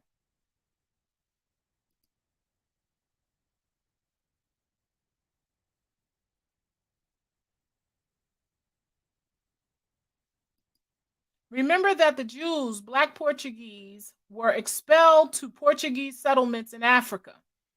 The Jews who were sold in Haiti in 1766 came from Angola, a Portuguese colony.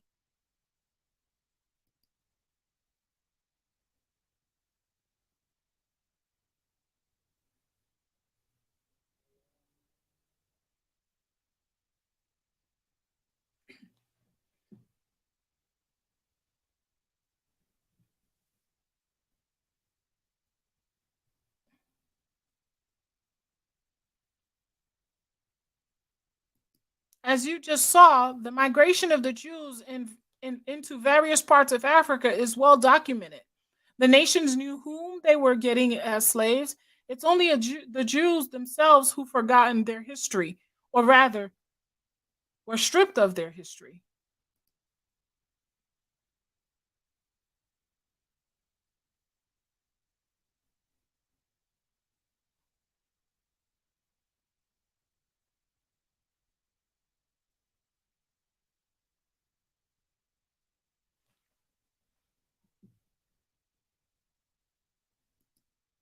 A quick summary of the information we just looked at.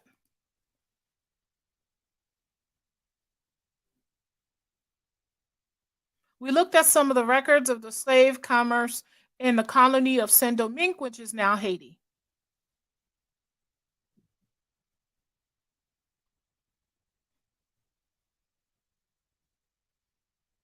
Shiploads of Negroes were taken from the Kingdom of Judah, the Kingdom of Congo, and the Kingdom of Congo in Africa. Some of those Negroes were Jews who had fled into the sub-Saharan Africa, fleeing from Roman persecution and slavery in 70 AD. Others were Jews who were expelled from Europe in 15th century. They too faced persecution and slavery. The transatlantic slave trade was authorized by Christianity and carried out by white Christian Pope Nicholas V. issued the order. I was at the third, or I don't know, fourth or fifth, I don't know. Those white people would go to church on Sunday morning, then later, well, rape, torture, murder, and okay. Yeah. This Roman religion is responsible for the worst crime ever committed against humanity.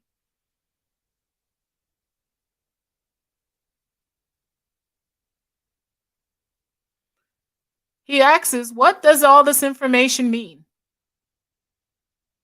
Now we know that the slaves in Haiti were Jews originally from the land of Judea.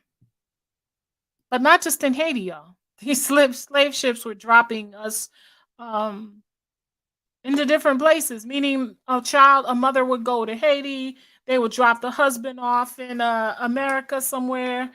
Another one would be in Bahamas. That's how they did it. They didn't keep us together. It's just like selling chickens or selling animals.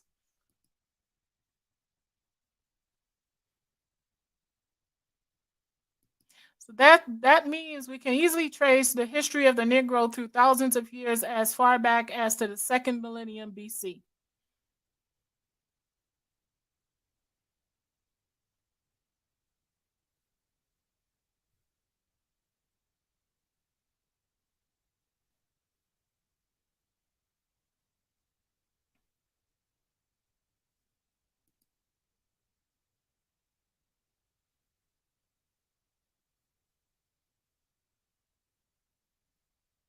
Thus, the identity crisis can be instantly cured. The history of the Judeans, the Jews, is one of the best documented histories.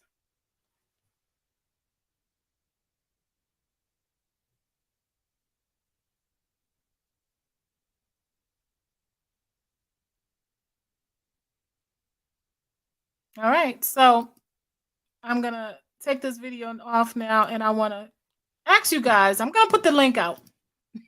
I want to get some of my continentals up here, some of my diasporans. Tell me what you think about what you saw or what you read or what you just witnessed.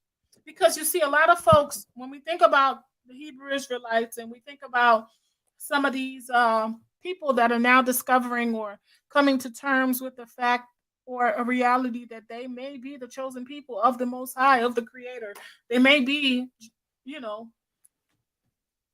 hate to say Jews, because to be honest with you, I don't really deal with the J, the letter J, but that's a whole different thing. But they may be those people, maybe the chosen people of the Most High. What do you think? What do you think? Do you think these people are off completely, or are you not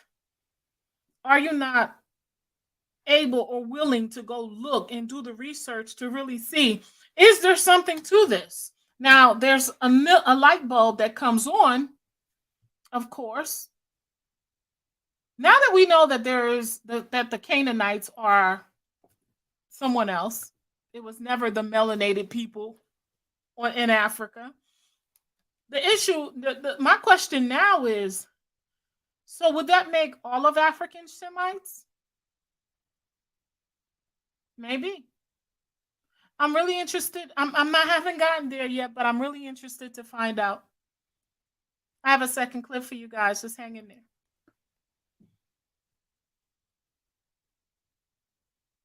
And I'm going to put the name of the channel up. Those of you that know French or in part 2 of this series, don't mind reading, this is the channel. Please visit the channel, subscribe, get to know your Haitian brothers and sisters, and yeah, there's so much to learn there. And I think this is a new channel, so it's growing. And yeah, I'm very excited about it because there's a lot of brothers and sisters in Haiti now that are really teaching. I mean, they're going in deep. And it's not, there's no, it's a different variation. And I have to say this, and it's like, there's no attacking. It's just pure knowledge going on. There's no, and I love that. And I'm sorry, I'm focused on us coming together. I'm focused on unity. I'm not really focused on anything else right now. We will look at a few books that were. Let's start this over again.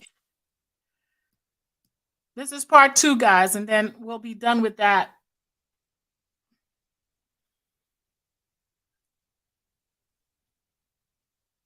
In part 2 of this series, we will look at a few books that were published in the 1600s, 1700s and 1800s, which was the era of slavery. Back then, Negroes were forbidden to learn how to read and write. The raw, undiluted truth was being put in books, which the Caucasian colonizers had exclusive access to. As a Negro, you now have access to those old books, and you should be reading, studying, and researching your history in those books. As you are about to see, the next books confirm the same theme we looked at in part 1 of the series. That is, Jews were scattered in sub-Saharan Africa and were put on cargo slave ships to be sold as slaves in Haiti and other parts of the world. Those Jews were the direct descendants of Abraham, Isaac, and Jacob, and they were Negroes.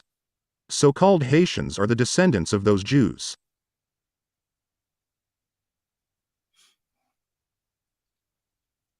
America. Being the latest and most accurate description of the New World, containing the original of the inhabitants and the remarkable voyages thither. Originally published in 1671. Page 574. The Portuguese that dwelt on this island informed the Netherlanders that few lived above 50 years there, yet notwithstanding the great gain tempted them to tarry, several of them having 200 or 300 Negroes that worked in the sugar mills. That John III, King of Portugal, sent a colony thither above 200 years before, whom though the unwholesome air destroyed, yet the place was not left desolate, for he sent new inhabitants, who first settled in Guinea, next in Angola, and lastly on the island St. Thomas, that so they might be the better used to the air. That the said king sold all those Jews for slaves that refused to embrace the Roman religion, and caused their children to be baptized. Are we reading this? Are we getting this? I mean, the Portugal. What?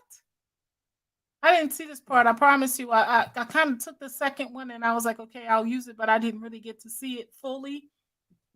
This is just amazing. From whom, coming thither in great numbers, most of the present inhabitants were descended.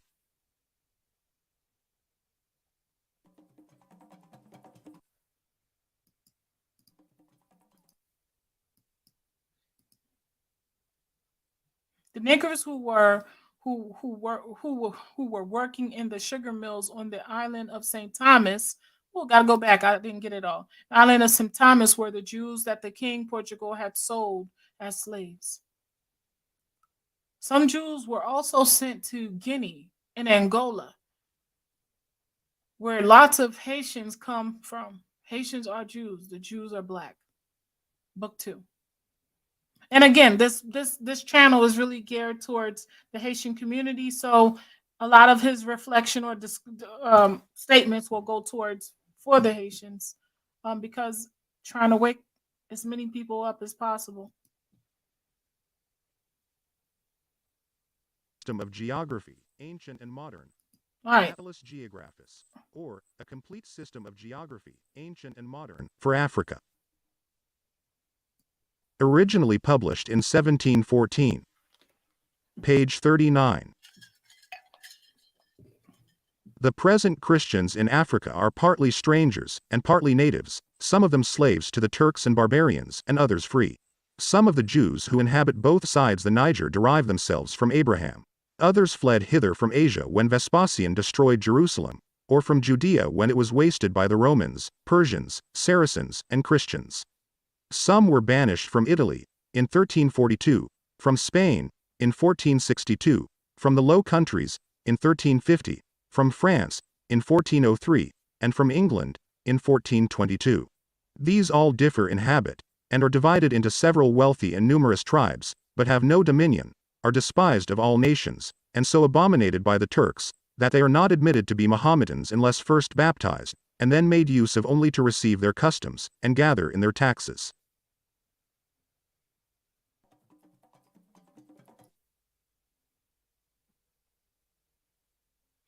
Jews, Negroes migrated to West Africa at different times. They settled around the Niger River.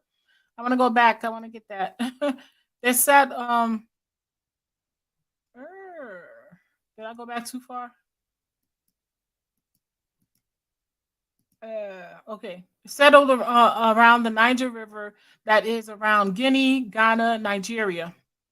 Many Haitians descended from those West Africans. Not just Haitians, African Americans, all the Caribbeans. But again, this channel per se is geared to Haitians.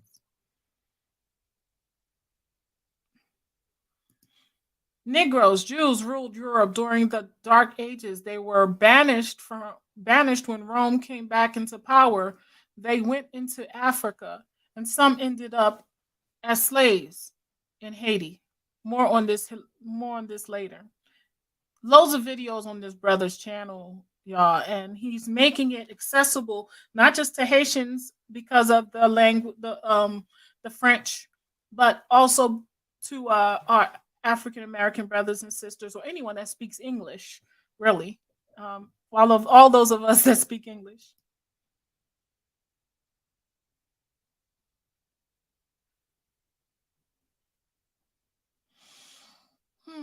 Let's see.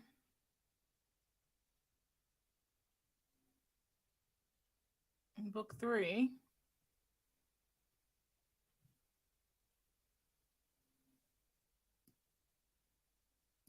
I don't think that anybody was white folks originally Asiatic lion. I saw your comment.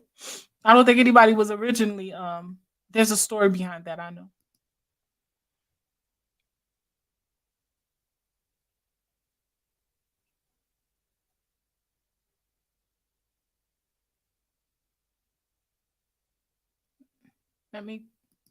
Having been oppressed by the successive conquerors of page 96. There are some Jews still lingering in the valleys of the Jordan, having been oppressed by the successive conquerors of Syria for ages, a low race of people, and described by trustworthy travelers as being as black as any of the Ethiopian races.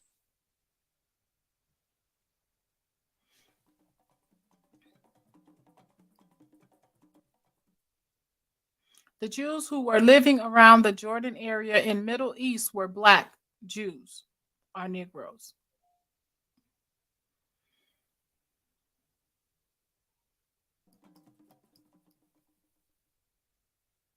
Researches into the Physical History of Mankind, by James Cowles Pritchard.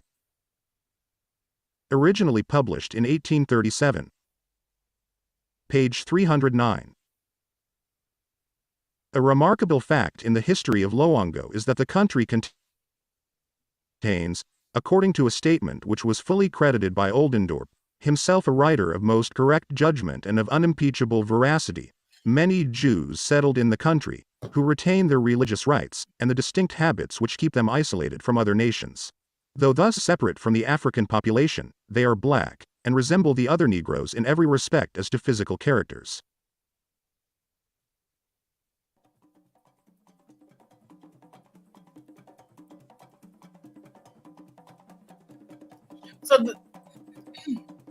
So the Jews who settled in Laongo, I know I'm mispronouncing that, I'm sorry, were black. Laongo was a part of the Kingdom of Congo in Africa. Many Haitians descended from the Congo Jews. I replied to you. We just have to be Hebrew, huh? Only through manipulative conquest, enslavement, and according to the biblical narrative. We don't have to be, Trent. I mean, Mr. Weems. We don't have to be. We could be whatever we want to be. But it's good to find things out. It's good to study to show thyself approved before we have opinions on things.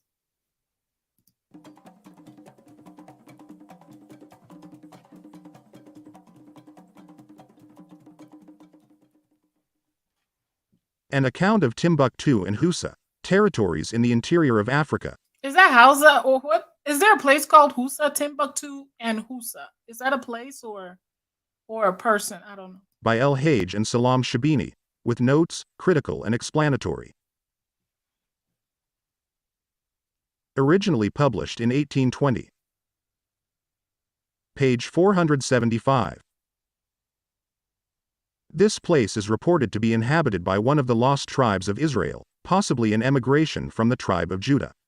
Yahuda, in African Arabic, signifies Judah. Yahudi signifies Jew. It is not impossible that many of the lost tribes of Israel may be found dispersed in the interior regions of Africa, when we shall become better acquainted with that continent. It is certain that some of the nations that possessed the country eastward of Palestine when the Israelites were a favored nation, have emigrated to Africa.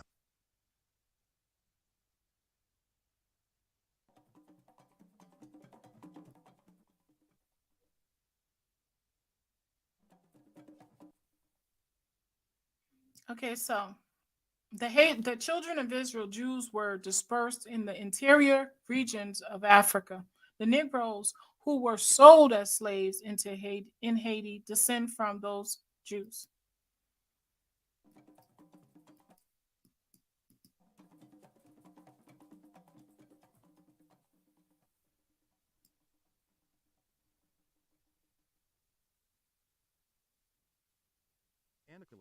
An attempt to draw aside the Visaic Isis, or an inquiry into the origin of languages, nations, and religions.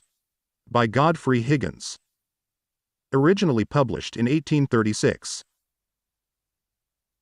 Page 603.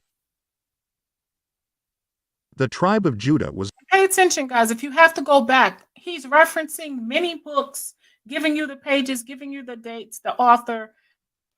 Go do your research. Not stopped in its migration westward by the sea, or perhaps when it was driven out from Egypt, part of it moved to the west, or perhaps when it was not. Page 603. The tribe of Judah was not stopped in its migration westward by the sea, or perhaps when it was driven out from Egypt, part of it moved to the west, along the coast of the Mediterranean, till it got round to Guinea, and there it is yet, with its native curly head, possessing a beautiful country, full of fine rivers, among which are found a river Frat and a Jachin. It would be very curious to examine the language of this people. Edrisi, in the 12th century, says that Jews occupied the country on the river Lamlam, and that it is called Yahandi. Where's Lamb in Yahandi, y'all? Somebody that knows where this is, put it in the comment section for me. Is it in Guinea? Is that because I noticed they mentioned Guinea? I don't know. This is confirmed by Mr. Bowditch in his account of the Ashanti country. Ashanti, is that Ghana?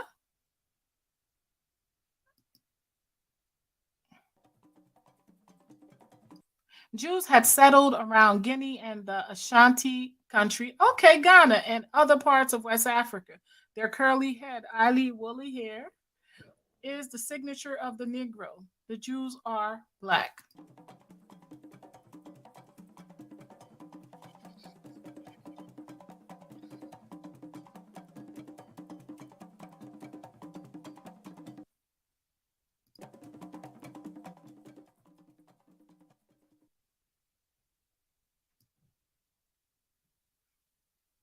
Traces of the Roman and Moor of twice-trodden tracks through Lombardy and the Spains. By a bachelor. Originally published in 1853. Page 103. The Castilian, in particular, claims to be synonymous with the Spaniard in general, and gives his name to the kingdom, nation and language, and his grand pretension is to be an old one, Castellano Viejo y Rancio, and spotless, sin mancha. That is, uncontaminated with the black blood of new converts from Moor or Jew.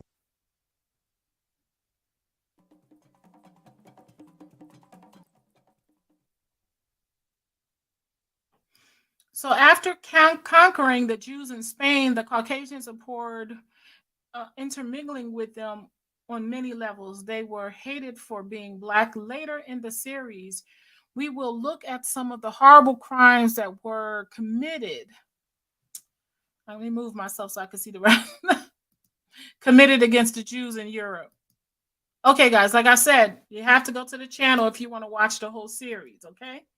I just wanted to give you an introduction to this channel. Again, like I tell you, when I find these channels, I share it because I love history and I love people that are digging, and I like knowledge. So to be honest with you, I don't have to agree with everything, but I like to learn, and I like when people do research because I'm always researching, and I like to share their channels, especially if I think what they're doing is amazing.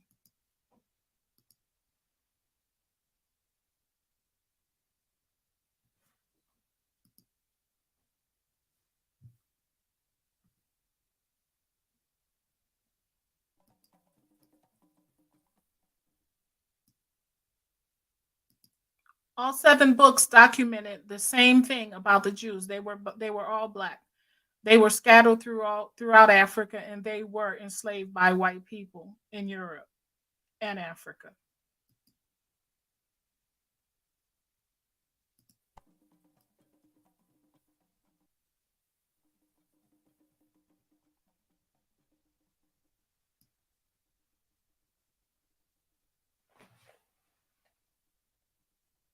So there you have it. I have to say, I'm really on a mission. I'm not finished, y'all. This was only the beginning. And this discussion about Shem, Ham, and Japheth, the curse of Ham has always been something. And it's strange because, like I said, Ham wasn't cursed. It was Canaan, his son. And because Ham had many sons, and it was just the one son that was chosen to be cursed. There are a lot of people that are questioning, who is Canaan? I'll let you go do your homework. You should go do your homework and figure out who Canaan is. Because there is nowhere in the scriptures where it indicated Canaan was black. There is nowhere in the scriptures. You cannot find a scripture to justify that. But there is DNA evidence that clearly shows that the Lebanese, let me share that clip again, for those of you that weren't here, that they are finding that the Lebanese in that area, where they would have been, are still in that area and have 93% of their DNA. Again, new genetic analysis shows, let me go back. I'm a little slow today. Shows that the DNA ancient Canaanites live in modern day Lebanese.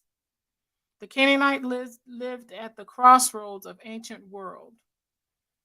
Geneticists expect that the DNA would have substantially mixed with incoming populations over centuries. But the study found that today's Lebanese share 93% of their DNA, 93%. Let's go back to that because that's a high number.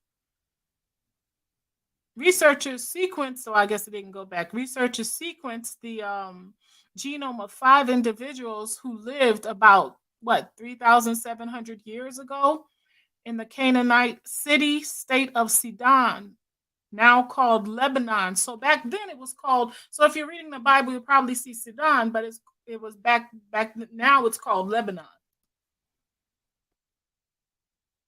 The team compared the genome with 99 Lebanese people today.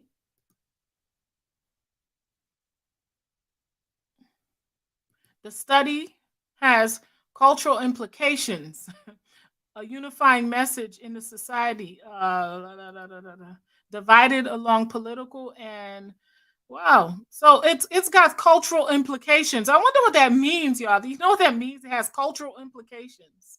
Because for a very long time, the people that they were looking at to be the seed of Canaan, the cursed, were the melanated people.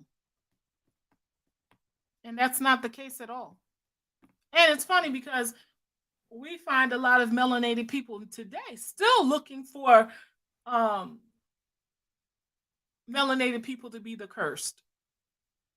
I find that I'm in awe every time I see that, because you see, there was a problem for me prior to DNA. How were you able to tell if you weren't or weren't? People would just say, well, if you were a part of the transatlantic slave trade, then you know that you were the chosen people. I mean, back in the day, Hebrews.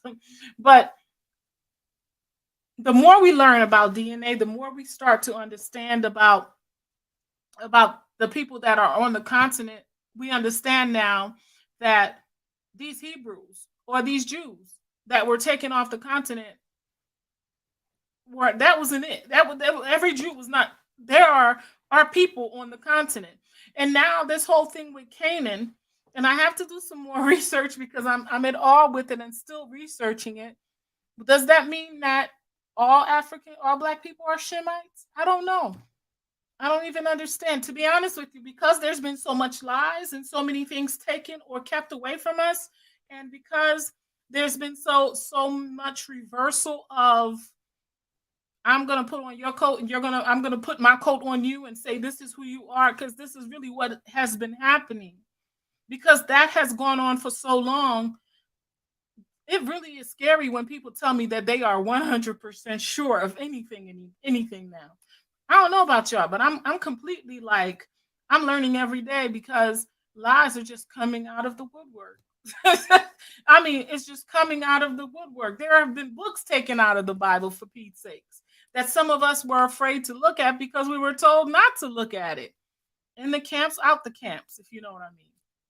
So this was amazing. I'm sorry nobody joined the conversation tonight. I'm sorry that this was one of those conversations that I'm happy that I was able to get all of it out. And I'm gonna come back here tomorrow because I have something I want to share with you guys. It's quite amazing. Every time I find new things or I find something new that I think that you guys should be taking advantage of too, I'm gonna come on here and share it. I'm telling you, something huge is happening, and our truth, like the scripture says, let me share that thing again. Let me give you a hint of where we're going tomorrow. And I hope I can make it, because I know a lot of times I say I'm coming, then something happens. So Psalms 85, 11, 13 says, truth shall spring out of the earth, and righteousness shall look down from heaven. And a lot of what's happening right now, not just with us doing our DNA test, but with people that are not as dishonest as their ancestors, digging up old or ancient remains, are now starting to realize that their people lied to them. And a lot of truth tellers are just coming from everywhere, y'all. And we're getting, there's a resolve happening for us as a people. And I'm not just talking about melanated people. I mean the world. For the world, truth is actually coming out from all directions. And so for me, I think it's a great time to be alive. I think we are very blessed to be a part of a generation that is able to just receive so much truth, especially in a time of so much lies. So that being said, I want to share something dope to the Blackness.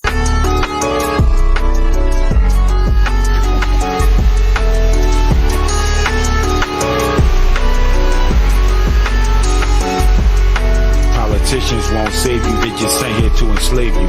Your pastor won't save you, they just use God to enslave you. The police won't save you, you better buy a gun before your time is done. There's no time to run, no time to run. Divine mother is the goddess, the divine provider, divine father protectors, the masculine rider. The true wealth is not in no jewelry and Prada. The secret to happiness is already inside us. Don't trust this wicked government. Politicians are liars.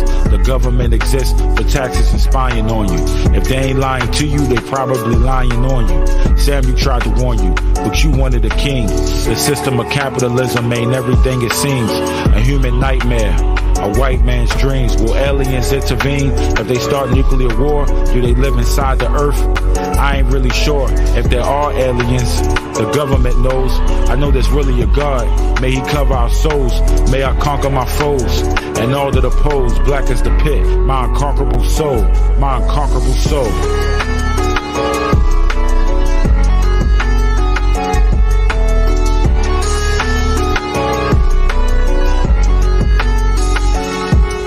Politicians won't save you, they just sent here to enslave you. Your pastor won't save you, they just use God to enslave you. The police won't save you, you better buy a gun before your time is done. There's no time to run, no time to run.